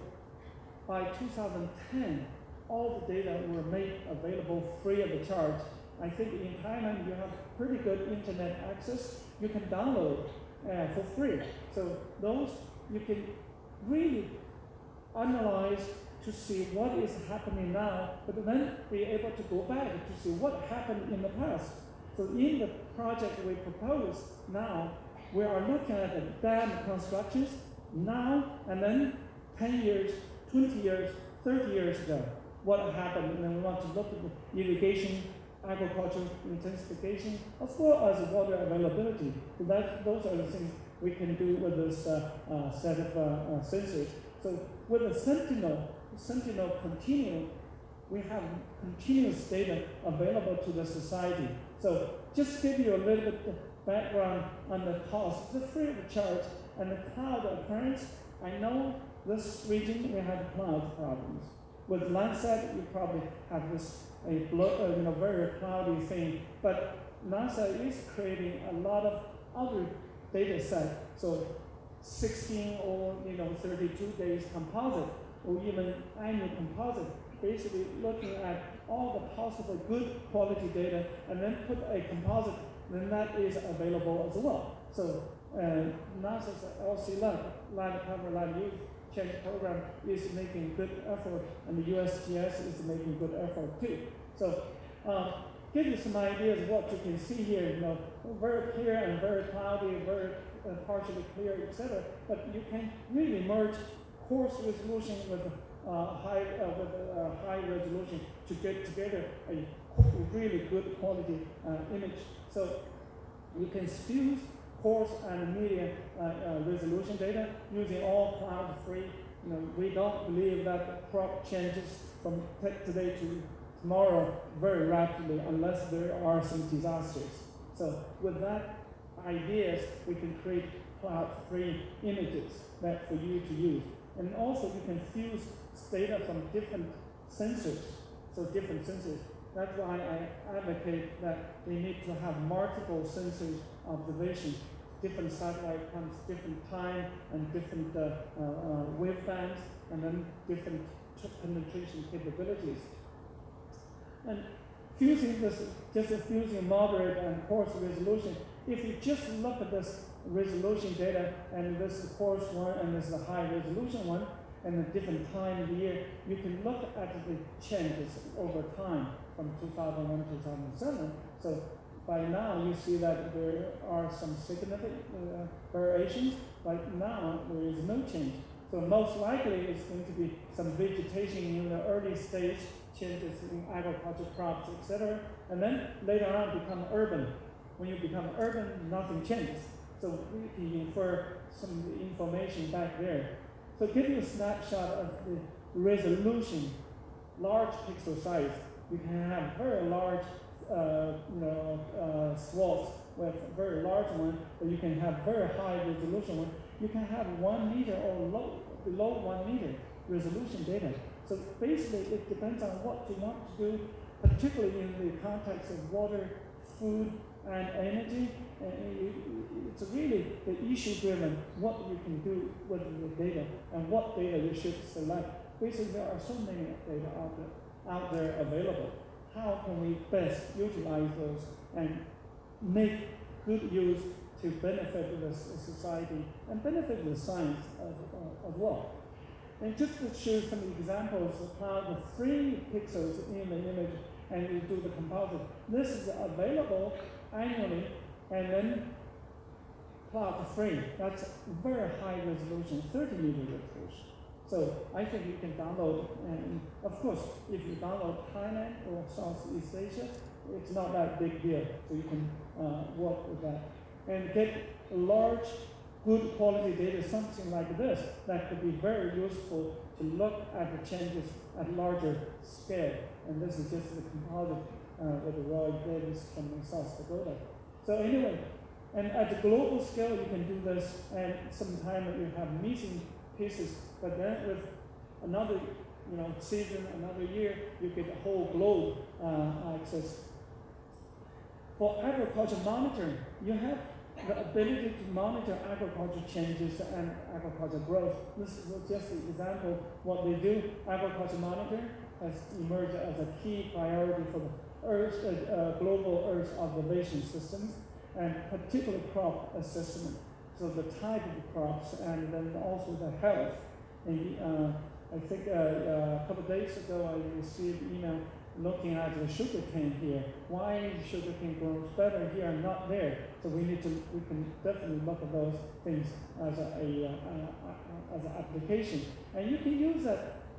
in conjunction with the Sentinel. Sentinel is very similar to this Landsat, etc., and it covers different areas and produce those images. Okay, and this is just another one, data fusion of all the different sensors to look at the phenology at a 30-meter resolution. Look at the NBVI with very high frequency to see where they are. So those are the typical applications and observation capabilities that we have. It depends on what really you want to do and what you need to do. And if you want to look at the crop health or crop types or crop damage and by insects, etc., there are varieties of things that we can do to help to look at the food issues. And similarly, if you focus on water, you can definitely look at the fresh water resources, that availability, etc. And this is Sentinel-2.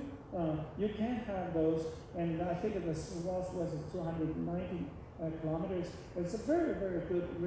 resolution data. So I suggest it's becoming free as well. So this is something just new coming up. So, and with that, Landsat 7, 8, Sentinel-2, we are getting into the future. And Landsat 9 is in design phase, and we'll have continuous coverage for future research. Okay? Two examples I want to show how, it's okay, time-wise? Yeah, to show you how the satellite observations can provide the type of information. One is some work that not done by me. Another one is. So first one is the GeoGLEM, the Global Earth Observations of the Agriculture. Okay, that program run by Chris Justice, University of Maryland, and he had a couple of talks in this region as well. So GeoGLEM, Global Agriculture Monitoring System. As you can see that it was determined by this, we call the GEL, the Group on Earth Observation, international group. I think 90 members countries participated in this global group on Earth observation. They decided to monitor the agriculture crops. So put together all the things, different, of course this is the energy here, and then this is the agriculture. There are other things, the water is here. So just one of the particular example is the GeoGLEM, the use of the coordinated and comprehensive and sustained Earth observations to inform decisions and actions in agriculture. That's globally available, and it's free of charge for download. And if you, because that university is interested in, and you can contribute, you can register, and then people will contact you, and you can provide some ground truthing to validate their products. They produce products on an annual basis, sometimes seasonal basis. So I encourage you to particularly look at their website. I will provide a website, and it's supported by many agencies. ESA is here, and this is by the FAO. I don't know where. I see there's NASA is another one, and then US AID, Agency of International Aid. And they have large presence, I believe, in Bangkok here to support the regional effort, regional food security research, information dissemination, etc. in Southeast Asia. And this is how it works. So basically, we have this is the global and the national, and this is the monitoring at the very high resolution level. And what you can do is to have the data acquired and method used, and you produce this. They have training programs you can participate. If you want to do something on your own, you are more than welcome to use their system and use their method, and they have training programs as well. Okay. And they do the monitoring, as I said, this is just an example of crop conditions, global outlook, where the most likely the changes in the crop condition. And here is a crop condition measure. So typically for a year, you will see normal growth like this, the blue line, but then you observe something like in the red, and then you know that's an anomaly, and then you know where they are. That's early warning of the food shortage, food production of that region. So you can map that globally, look at that, and they have this slide was produced a couple of years ago, and for the 2012 and 13, and I think this is 2013, I believe. Yeah, and that is the Central Asia. But we look at this, and I think they are focused on the wheat at that time. But anyway, so you have those products available you can use to look at that. So I'm coming back to the Mekong. I want to propose a CAN, the Knowledge Action Network, and I want to show some examples that we are still working on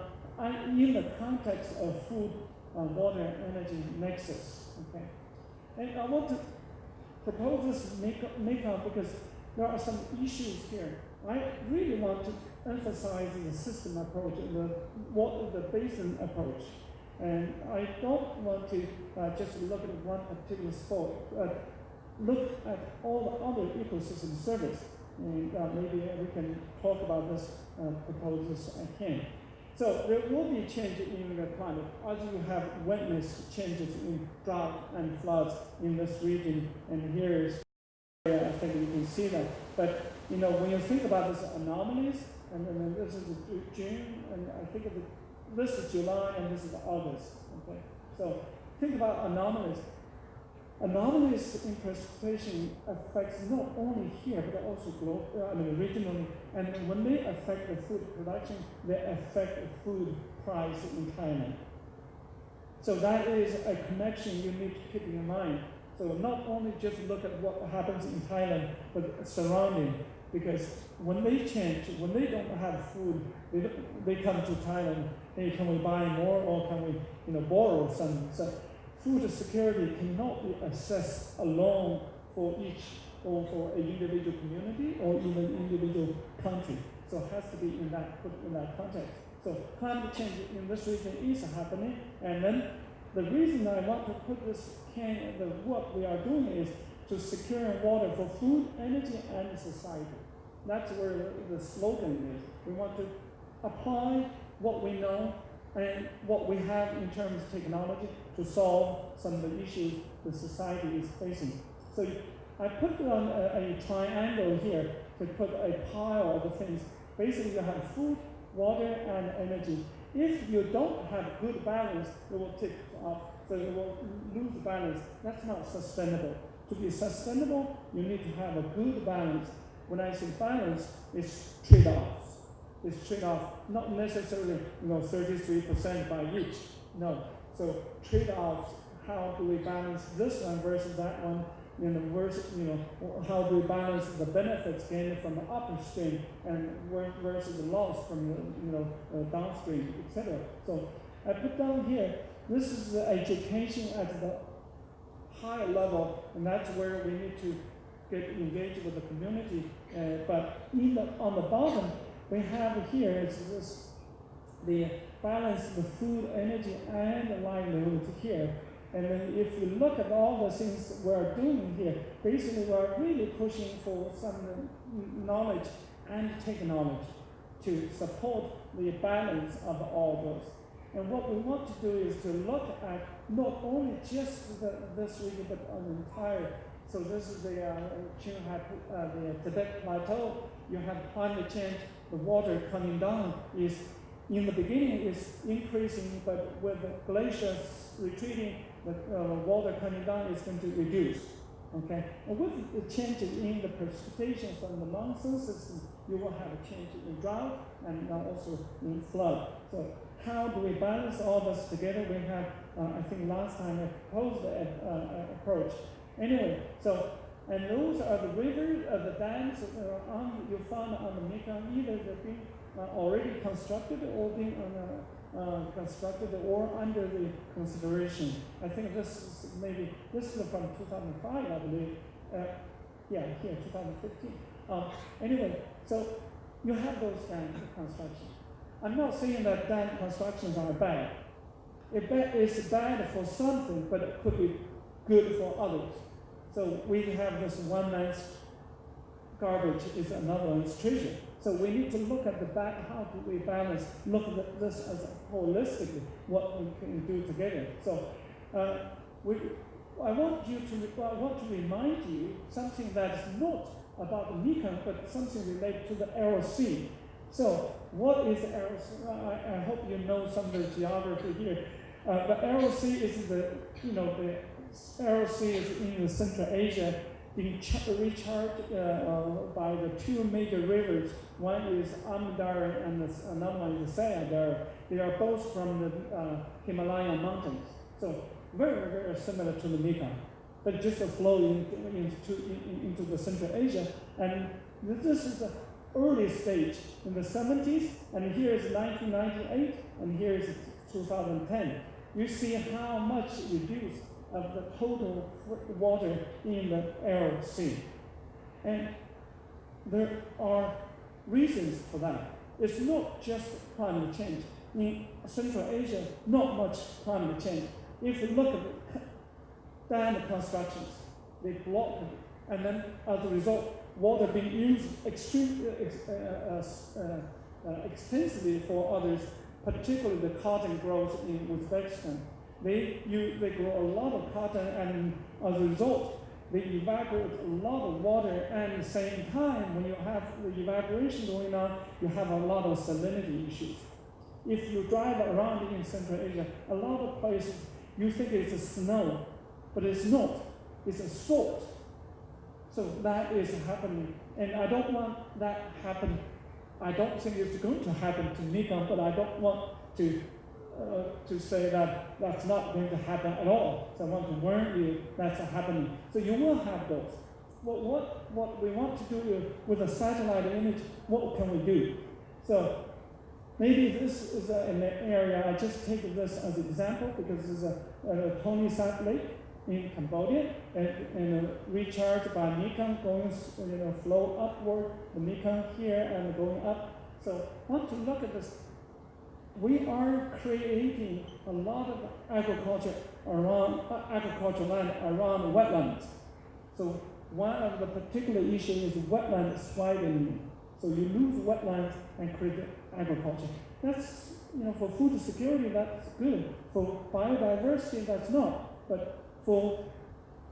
greenhouse gas emission, wetlands emit quite a lot of methane. So if you look at all the things together, let's see what's good, what's bad. We need to have some assessment. So from all aspects of this. So what we did was a very simple way of doing this is to look at the satellite images and to see annual variation. If you don't see any annual variation, that means the flow from the Mekong River is being reduced. So looking at this, I have some of the introduction. I think it's not, you all know better than I do. And the data we use, the Tony Sat Lake, and from radar and others, and I want to show you some of the results. So this is the study area, and this is the data set we use to really detect if there is any trend of water fluctuation, reduce the biodiversity and the fisheries. Okay, and methods, I want to focus on dry season, wet season, etc. But really, we can talk about the technical details. But the idea is to look at what we can do with this data set from NASA, and then through this different processing, and you extract the information. This is just an example of how we extract the information. And then another one with for the wet season. And here is a data set we created, and you can see this change in the lake level. And here are the floods. How can we assess the flood seasonality? How can we remove the flood? There are ways of using a forecast model. We remove the flood impact, because the flood comes and it will disappear. So the water will disappear. And then once we remove the water, the impact from the flood, we see a general trend, what is happening here. So I think that you can do a lot. This is just an example. We also did some agricultural expansion and agriculture intensification. We mapped irrigation, where irrigated land, where they were and where they are now, and what is the expansion. By then, we can estimate total water uses efficiency. I think it's water use efficiency, and we can see where the food is growing, and we can see where the climate is changing, and then also assess the lake as for the ecology and for the others. So I think that's some of the results. Another one. So with the changes in the lake level, we can see the ecology.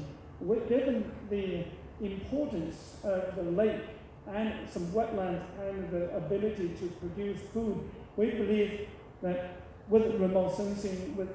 large-scale 3 data, you can really have a lot of things. You can provide a lot of information that you can help making decisions. And this is just the way we are looking at. So it's not clear here, but I think it's this is the trend, the analysis in that region. So in conclusion, we believe that there is significant change in the lake level and seasonality there. Okay, upstream construction dams will have impact and have already impacted. We saw some evidence, but we don't know how, where and what kind of ecosystem service, exactly what quantitative information we can derive. In the next phase of the project, we will look at the quantitative and modeling effort to quantify the total amount of ecosystem service that will change, that's being changed by the dam construction. And we'll do this. One particular thing I want to mention is the trade-offs. We want to look at the trade-offs of the ecosystem service at different places, not only across the different sectors of food, water, energy, but also across space. So upper stream, lower stream, and also across different communities. So minorities and disadvantaged groups, etc., their economic situation may not be as good as others. So how can we balance the needs? Their needs may not be as big as many others, but they do have their own needs. So how can we really look at the trade-offs among the different ecosystem service across space, across time, across diverse culture? So that's what we are doing, and NASA has this IDS, interdisciplinary science, and we want to propose the Mekong Knowledge Action Network, and it's in the progress. I think we'll have very, very good chance to propose that. And also there is with Kasai University and Zhejiang University in China and Michigan State, we are working on the societal type funding with the NRCP currently and the Chinese Science Foundation. We're putting together all the proposals together. I hope we have a much more active and funded project going on in the next season. Okay, thank you very much for your attention, and I'll be happy to take questions if you have any. Thank you. Thank you. Again, I want to express my deep appreciation to 30 and the Kasai University for inviting me to be here to talk about the University of Wisconsin-Madison. I also want to thank Dr. Pia for his hospitality so far in this media presentation. As you see here on the screen, I want to say a little bit more about my background. I became the director for CALS, College of Agricultural Life Sciences, international programs recently, less than 6 months ago, and I'm here partly on that role as a director for international programs, as well as a professor in the departments of biological systems engineering and food science in our college. And I'm also an affiliate faculty in the Department of Materials Science and Engineering, College of Engineering. I also have a diverse research background, in addition to what I was introduced as. Many of you might not know that I am a product of Thailand. This is my first international experience. I came from India, and the first country I came out of India was Thailand. That is to earn my master's degree at the Asian Institute of Technology. I did study in the Agricultural and Food Engineering division of AIT, and my thesis research was on paddy. I was drawing paddy, and I used that research experience to go to University of Illinois, where I received my PhD, working on a drawing of corn, because Illinois is a corn belt, and worked on that. When I came to Wisconsin, of course, Wisconsin is America's dairyland. I worked on cheese and cheese biology, texture,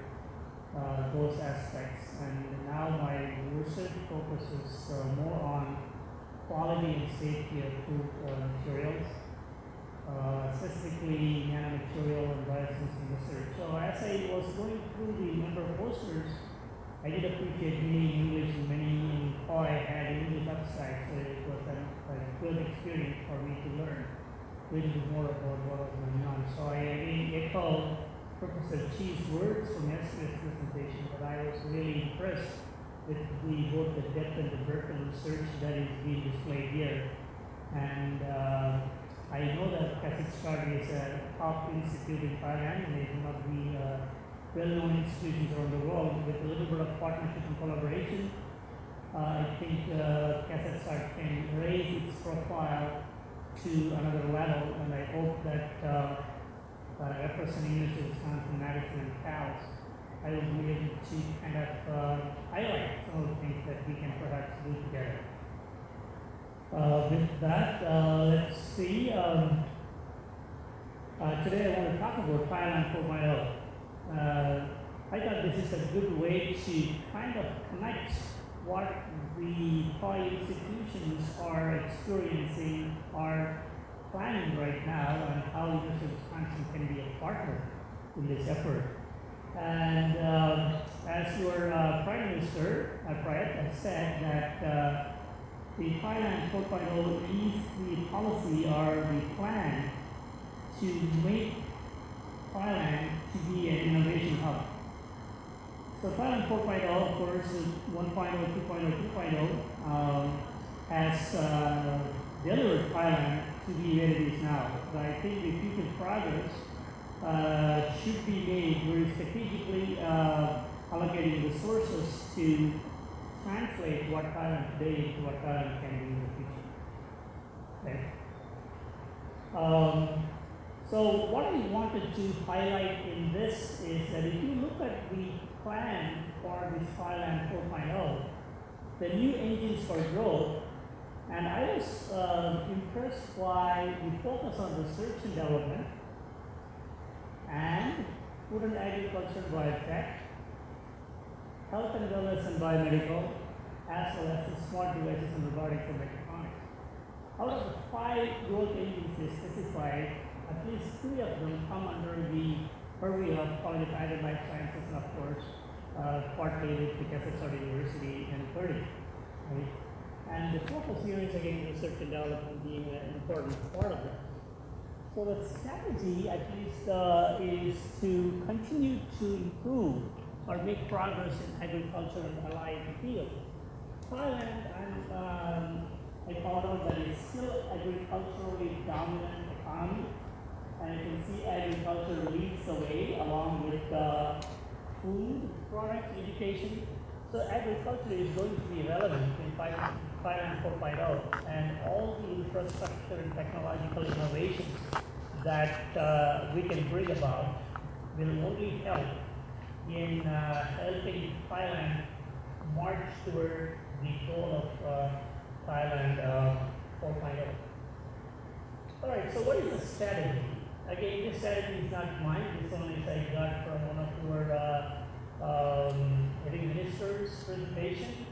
The key in achieving Thailand 4.0 is collaboration with academic and research institutions or centers of excellence. And that's where I think I can introduce you to University of Wisconsin-Madison. So if Thailand want to really take advantage of collaborations to lead its agricultural, biotech, and food technology and innovation to the next level, and if indeed you want to cooperate and collaborate with academic centers of excellence, I would want to consider University of Wisconsin as a partner in your effort. Okay? So that's where I wanted to highlight where the Wisconsin way can help raise the level of your technological achievement to the next level. And I also want to be honest here. I wanted to say that Wisconsin can also learn from toy scientists and engineers and technology that Thailand has been able to achieve. So this could be a very useful and interesting two-way partnership.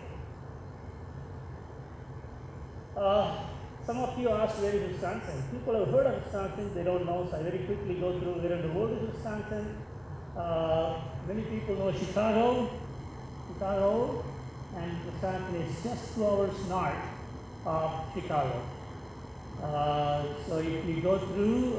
we are situated between the two beautiful lakes, and the star is Madison, and I think Pia may be the only person who has a little smile on his face because he recognizes that. And that's the wonderful city of Madison, Wisconsin, surrounded by 2 lakes, and that's our state capital.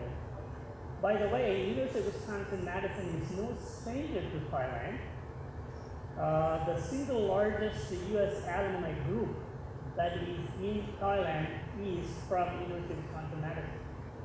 And Thailand and the University of Wisconsin has a very long-standing relationship and partnership in both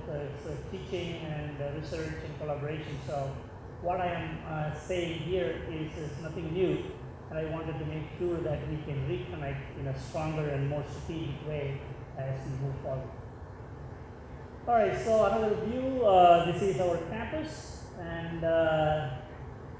so you can see a very sprawling and advanced educational infrastructure is available in Madison. University of Wisconsin-Madison is not just an institution, but it is a system. Even though we have several campuses, as you mark on the map, when normally say Wisconsin, we mean the University of Wisconsin-Madison, which is a flagship institution in the university system. All right, very quickly, we are a old and large institution with research expenditure 4th in the nation. We are in the top 5 research expenditure in the United States for a very, very long time. So we are a very top-notch research institution. And here you call them faculties, we call them colleges. We have about 13 colleges. If you look at that, we are very comprehensive. The only thing that we don't do is architecture and dentistry. Other than that, you can pretty much study and train and do research in all the other fields. And the top on the list is the College of Ag and Life Sciences, which is the college that I represent here. This is a World University ranking, and it says 2015, but the 2016 ranking is out. The order of the universities has slightly changed, but not where University of Wisconsin-Madison lands. We are a top 25 research institution in the world, and that ranking hasn't changed. And more importantly, we are a top 10 innovative institution. Okay? So we bring to the table for potential partnership with Kasar and 30, a top-notch research and innovation base to work with. Okay? About the Wisconsin way, the key to success. At Madison, at least, we consider the key to success for our excellence has been threefold. Number one, what we call as the Wisconsin idea. Number two is the academic freedom, and number three is shared governance. And some of the lessons that we learned from following this could be adapted for your system at 30 and elsewhere. But of course, the cultures are different, people are different, administrative structure is different. So the model cannot exactly one-to-one match. But still, the idea that we can use these to advantage and become an excellent institution is something that worth looking into. All right, so I'm going to talk very briefly about the Wisconsin idea because that is very relevant to what College of Ag and Life Sciences do. Wisconsin idea is a basic principle that we want to be inside the houses and every farmland in the state. It is a concept that was advanced by our president in 1904, Van Hise, but being echoed by the current president and the chancellor, Rebecca Blank, in 2016. So the idea that the research that we do should reach every citizen of the state, and of course now we have expanded that to be able to reach every citizen in the world. Okay? So if Kurdi or Kazakhstan want to prioritize their goals in order to achieve excellence, this could be something that they may want to keep in mind, that how can we stay relevant to the current problems that the country has? How can we Thailand 4.0 could be a plan that Kazakhstan can participate in fully. So by prioritizing your resources and allocating them strategically, you can indeed be part of the larger plan. And the Wisconsin idea is our big innovation, so to speak, in positioning the university as a premier educational research institution in the country. All right, so this is College of Ag and Life Sciences. Our mission is to advance and share knowledge and discovery, right? So you can see the number of different priorities that we have listed. And if you read that list, it would sound very similar to what Kazakhstan and Kurdi has been working on. So that is the synergy that our both institutions stand for, right? And the emphasis on sustain the natural world. So our reach is no longer just a state. Our boundary is expanded in a global scale. And that is one of the reasons that I'm here to make sure that our message and our work can benefit and we can also learn from others from elsewhere in the world. All right, a little bit more past academic departments. As I mentioned, we are not only a very comprehensive institution, but CALS, College of Ag and Life Sciences, is also a comprehensive college. And we have 19 departments, and pretty much anything related to agriculture can happen in our college. And we do have technical expertise and physical infrastructure to help lead research in many of the areas that you see here, right?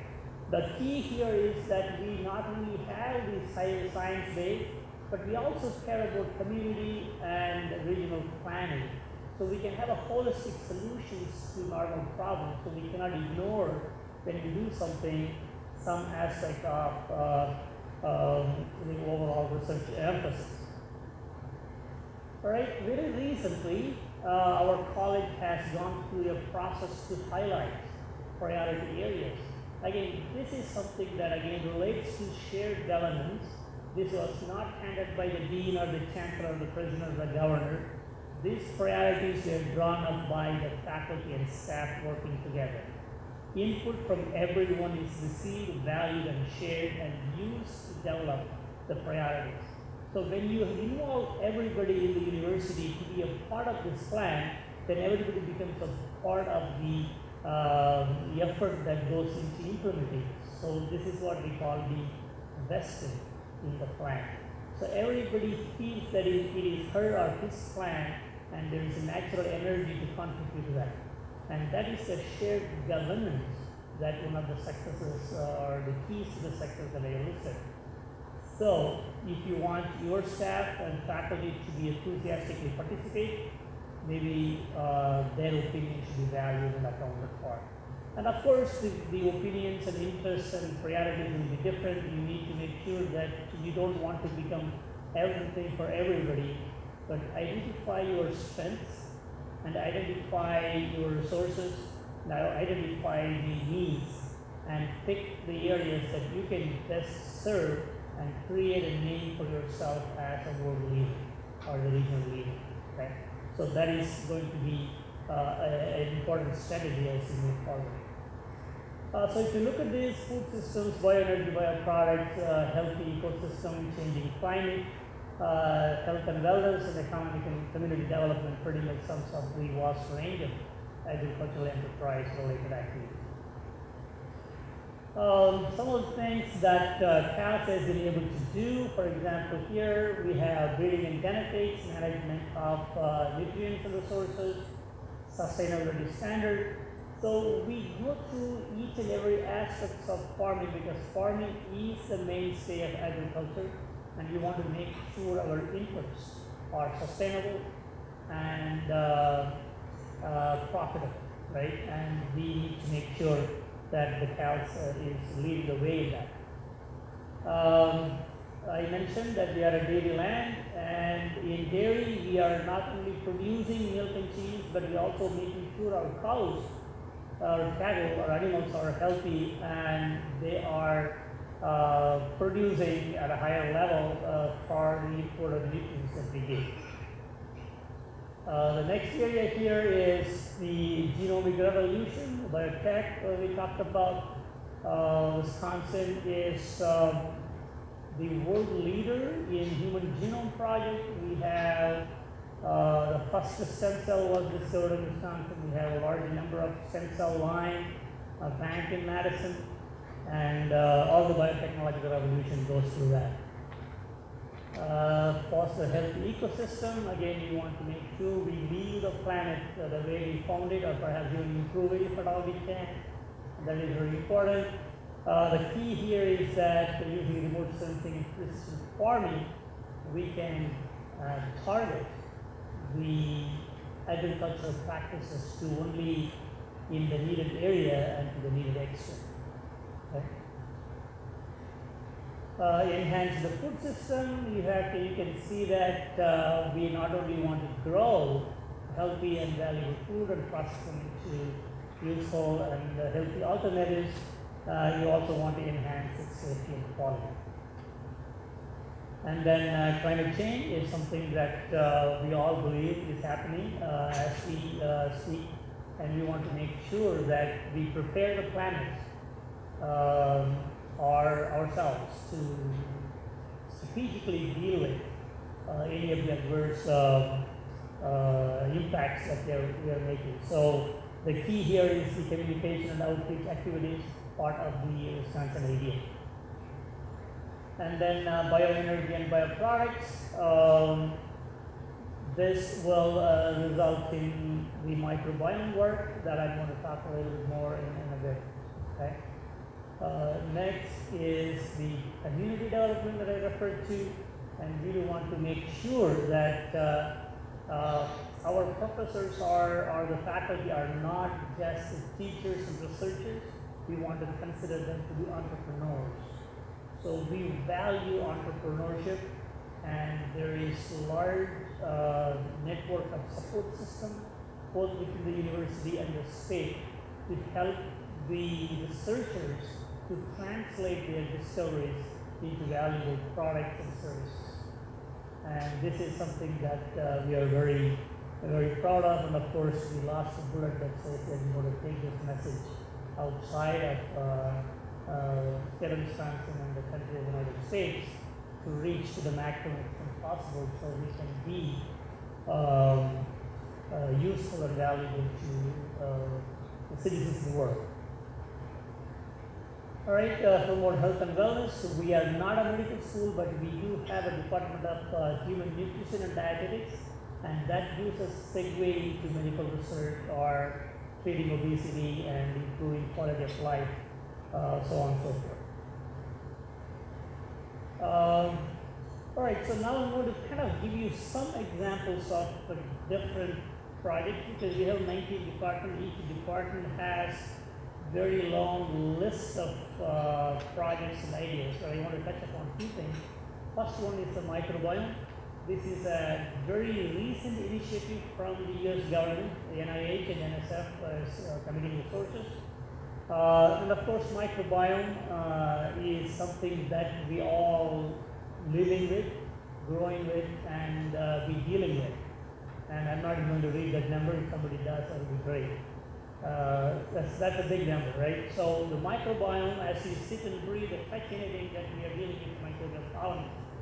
And and instead of being afraid of, can we master them? Can we use them to our advantage? Can we benefit from them? Can we curb their growth when we don't want? Can we increase their growth when we do want? Right? And microbiomes covers everything. So this is the key here. Can we take advantage of microbiome to enhance our environment, or disease prevention, food production processing, as well as agricultural innovation? Okay, so this is a major emphasis. As you can see, the word microbiome itself was coined by Joshua Lederberg, who is a Nobel laureate from University of Wisconsin-Madison. By the way, UW-Madison has 20 Nobel laureates associated with. As recently as 2015, last year, we had another laureate who was a faculty or a graduate student in the University of Wisconsin. So we are very proud that we are able to lead the field, so to speak. So microbiome represents an important aspect of ongoing, newly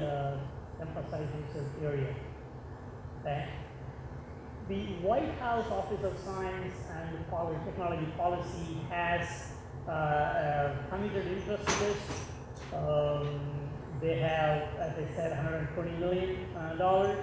And I can see a partnership with, say, Thailand or Turkey or other regions where a variety of different microbiome exists, and opportunity to study them could be valuable. And that kind of a partnership, we can access resources from the US government, for example, NIH and NSF and NASA, right? And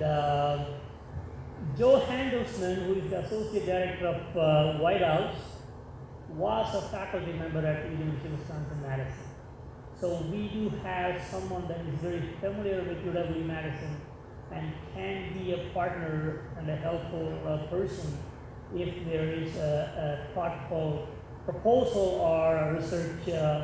idea put forward. Okay. Right now we have one of your own, a college student. He's working on this microbiome project. She is a graduate of Chulalongkorn. We would love to have one from Kazakhstan as well. And she did receive a scholarship from Andal Mahidal Foundation, and she is going to be doing her graduate work on the microbiome project. So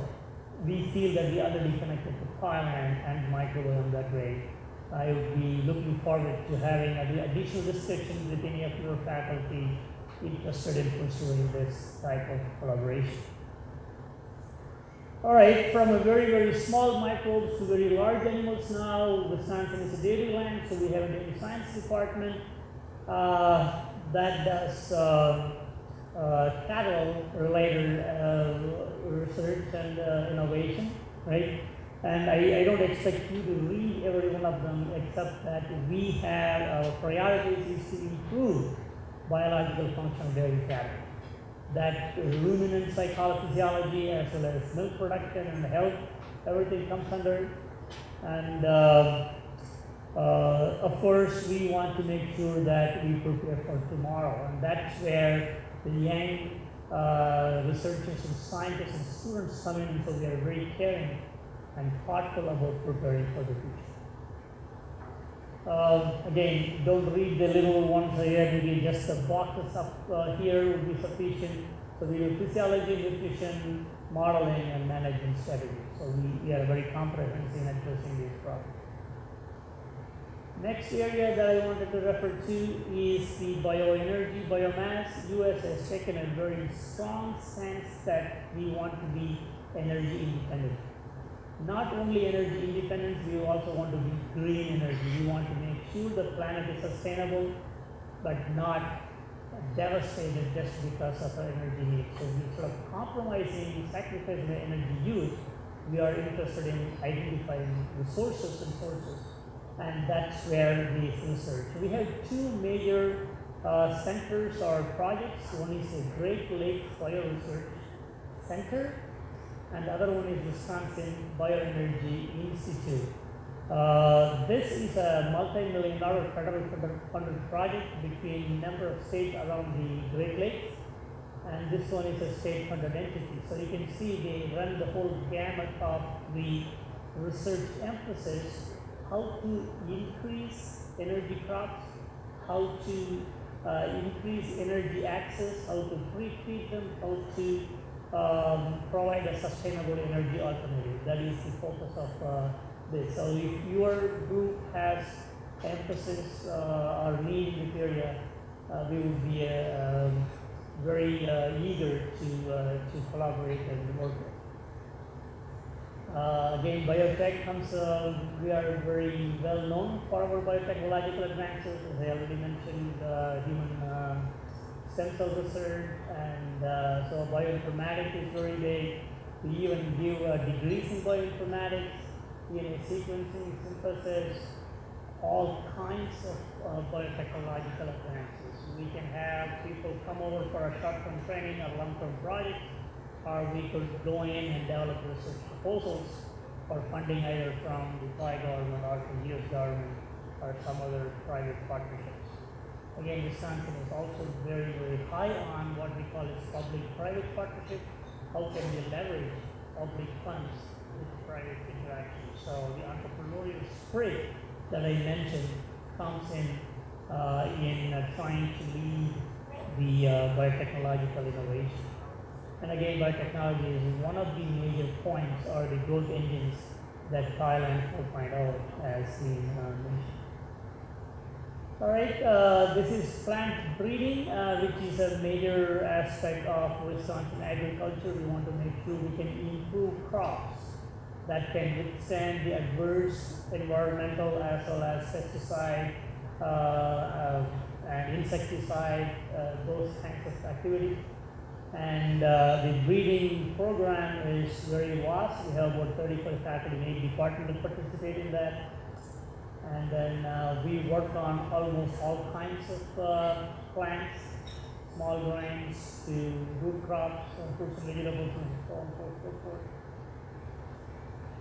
We do get a large amount of federal research funding, which is something that we can leverage.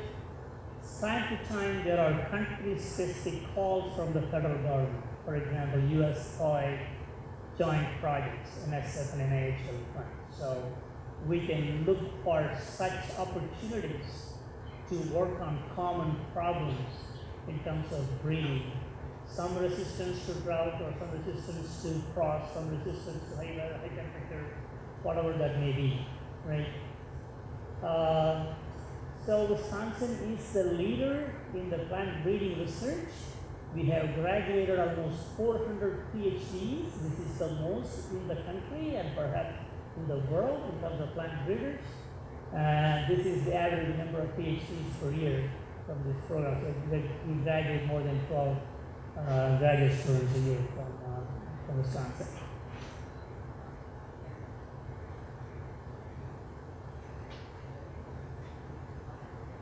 Not working. Maybe it's a signal that I should not go more.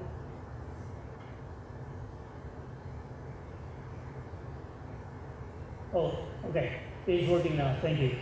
One example that I want to talk about is the potatoes. And I think Thailand grows potatoes in the Northeast, probably. Yeah.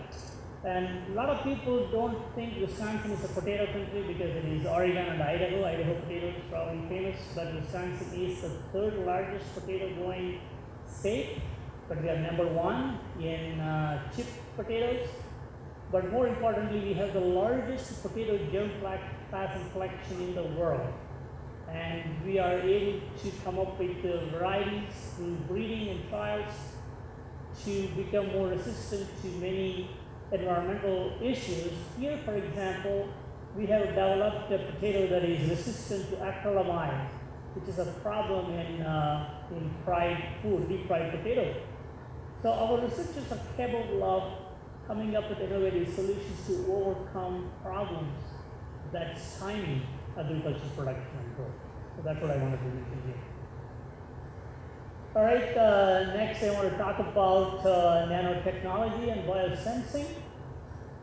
We just got a large research funding from NSF. It's called Center for Sustainable Nanotechnology, because everybody's doing nanotechnology work now, but people do not really know what is the ill effects of nanomaterials that is being put into plants, animals, and humans environment, right? If any, right? Hopefully it is not going to cause a damage, but we are studying that. One of the faculty members in Cal, so Joel Peters in soil science, is working in the center to understand the nano-bio interface, what kinds of adverse effects the nanomaterials will have, right? And the next lab is the Biosensing Nanotechnology Lab. It's my lab. If there is time, I can talk a little bit about what I do. And my lab is biosensors for food quality and safety, but the techniques and technology that I use can go much farther than just food. For example, animal health, human health, and environmental issues as well, right? So when you eat your lunch,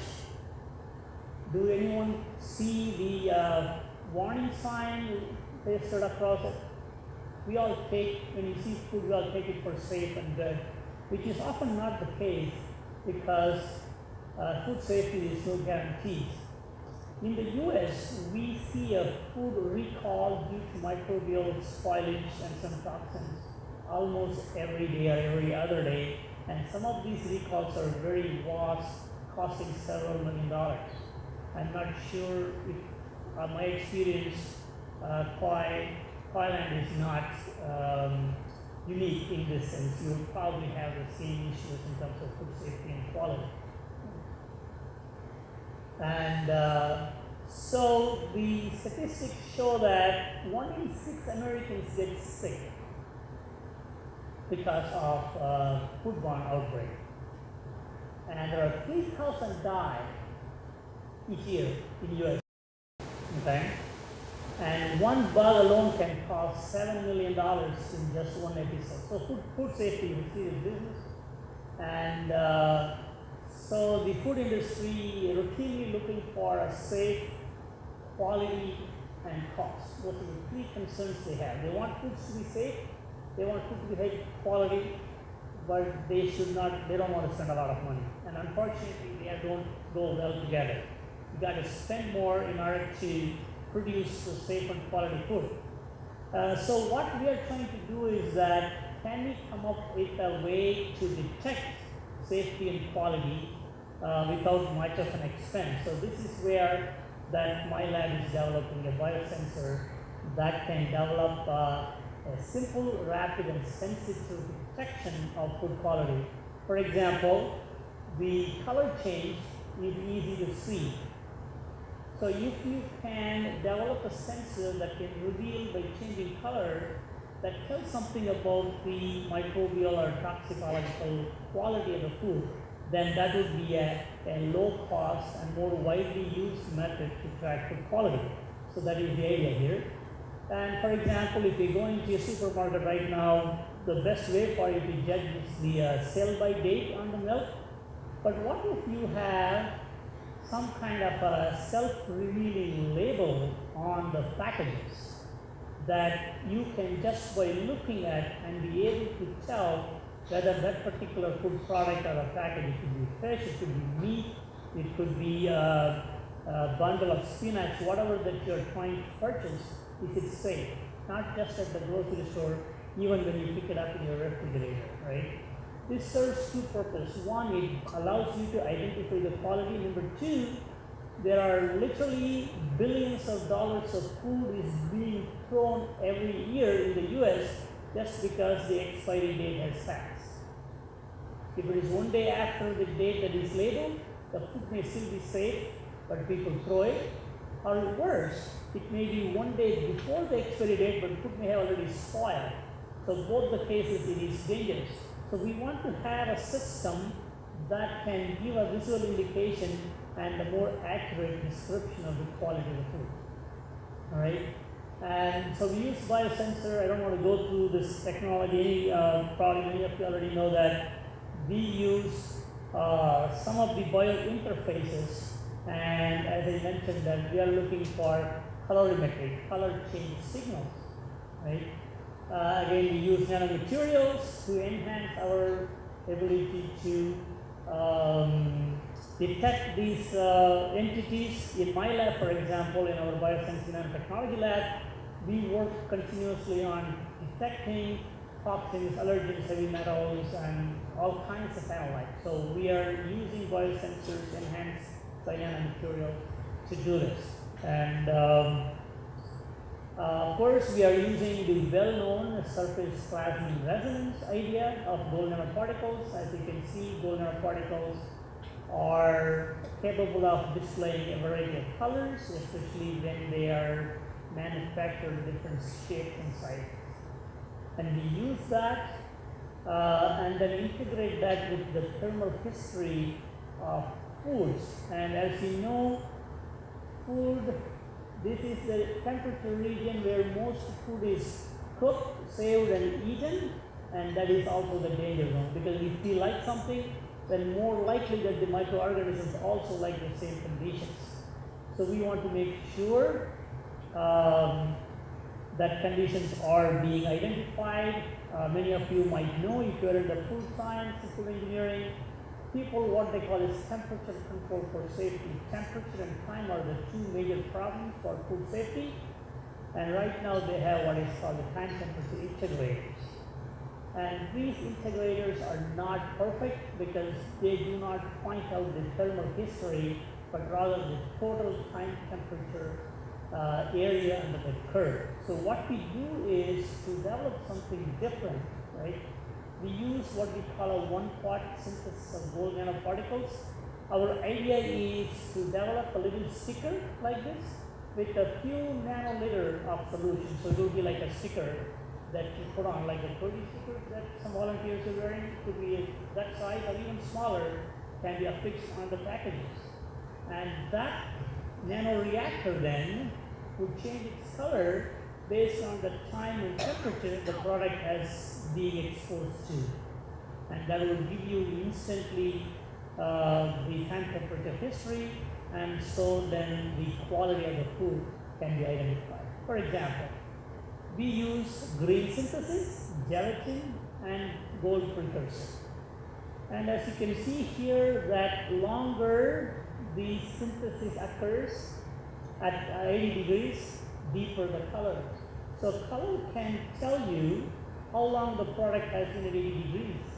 If it is bright red, it is in there longer. Longer time at higher temperature, more microbial growth. So microbial kinetics have been worked out very well, and we can easily use this to recognize the product quality. All right. Here, for example, they all are same treatment except that one was exposed for 0, 6, 12, 16, 18 hours. The product can be totally frozen, but before freezing, you leave it at room temperature for these different durations. So the final state of the product cannot deceive our sensor. It can still say or identify if the spoilage conditions have existed prior to freezing. So we have a better way to track that. We can also track high temperature short time versus low temperature long time, or vice versa. What we need here is that if you take a product through different cycles, whether you go through high temperature first, low temperature next, vice versa, you can identify exact changes happening just by looking at the color of the label that you put on. So it is a very powerful system. We did the long-term storage studies. As you can see, the particle sizes and shapes are different depending on the time and temperature, and that's what is happening. So here you can see longer the time that the material has been exposed to room temperature, deeper the color, so longer time at room temperature, more spoilage. So by looking at the color, you can identify. The advantage is that we are able to prepare the nanoreactor to match with the kind of product that you want to track. If it's a frozen fish or is it a warm soup, we can come up with a tag with a proper composition that can be put on the package so people can quickly identify the quality. How am I doing with time? Yes, some time? All right. So slightly different topics. The previous research was to determine the time temperature kinetics, but now the second part is to identify actual microorganisms present in the food, right? Again, using the same principle, gold nanoparticle, larger the particle, bigger the color, or different is the color, and you can see the color change is very, very predictable. It's a well-known phenomenon. But the color change can occur either the particles grow larger or many small particles come together as a cluster, okay? So that's what it shows, and I'm going to run a little, I want you to watch the color change here. You see when the gold nanoparticle begins to aggregate, the color changes. Of course, larger particles settle down, the color clears, right? So the aggregation, if mediated by microorganisms, we can tell by changing color whether the microorganism is present in the material or not, right? So we use what we call as the switchable bifunctional linker. It's bifunctional because it can bind to the target, which is the microorganism, or aggregate the gold nanoparticles, right? Let's see. I have a little cartoon to show. One function is to aggregate the gold nanoparticle, and that's what happens when you have two pink nanoparticles and they aggregate, they become purple. And the second function is to attach to the target, say bacteria. So if you have both together, you can either have this or this, not both. So the presence of target prevents gold nanoparticle aggregating. So aggregation when there is no target, no aggregation when there is target. So that is the idea here. We have two steps. In the first step, we add the sample. So this is your control. There is no target, no pathogens, no bacteria. Here you have a bacteria. And then you add your linker, and you can see the linkers here are all being attached to the bacteria, but here the linkers are still available. When you add the gold nanoparticles, then you can see aggregation takes place here, no aggregation takes place here. And so we use this kind of a mechanism to, again, you can see the color changing as you watch. When the bacteria is there or bacteria is not there. The one is a control, and this one is where the target is. So you can visually observe the presence of pathogenic bacteria in your sample. All right, so we are able to measure model targets, and here is the pathogen, and we are able to measure very, very low. This is picograms, so we can measure autograms, very, very small amounts of targets we can detect. So we are extremely sensitive, and so this is the automolar sensitivity that I'm talking about. This is 16 automolar. Auto is 10 power negative 18, right?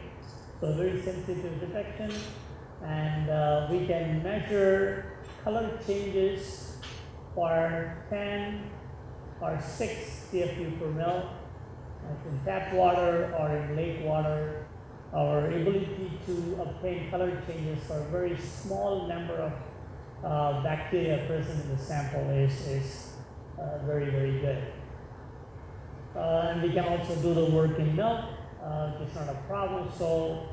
this type of visually discernible color changes for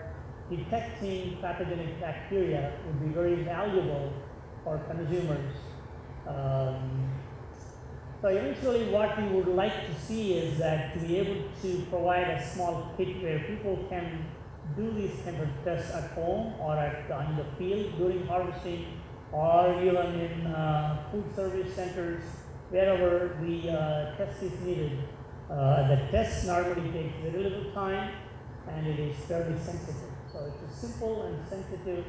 no readout devices, no enzymes, no enrichment, very quick and sensitive type of event. So again, I'm able to talk a little bit more on my work, but the work that CALS and UW do is not limited to the few things that I have highlighted here. We have a lot of great work going on, and I see there's a lot of great work going on here at Kurdi and Cathedral as well. And by perhaps joining our hands in a collaboration, we can enhance our abilities and be more useful to the people of Thailand as well as the United States of the world. So we want to make sure that the University of Wisconsin-Madison and College of Ag and Life Sciences can be a partner in your efforts to march along Thailand 1.0. All right, I just want to end my talk with this picture here. And how many of you have seen this? It's in Bangkok, Chiang Rai. It's in Madison, Wisconsin. And this is a great gift from Wisconsin Thailand Alumni Association. It was delivered in 2001. And this is an authentic model built by the national artisans in Thailand and shipped to Madison and assembled on site there. At that time, it was the only toy pavilion in the world outside of Thailand. And now I think there is a couple more, but it is still one of the best examples of toy and Madison, Wisconsin friendship and collaboration. We are very, very grateful that toys are our friends, and we want to make sure that our partnership and relationship will grow stronger, and look forward to very healthy and productive interaction with the rest of you. Thank you very much. Thank you very much, Professor Dr. Sundaram Gunasekaran, for giving us knowledge, insight, and information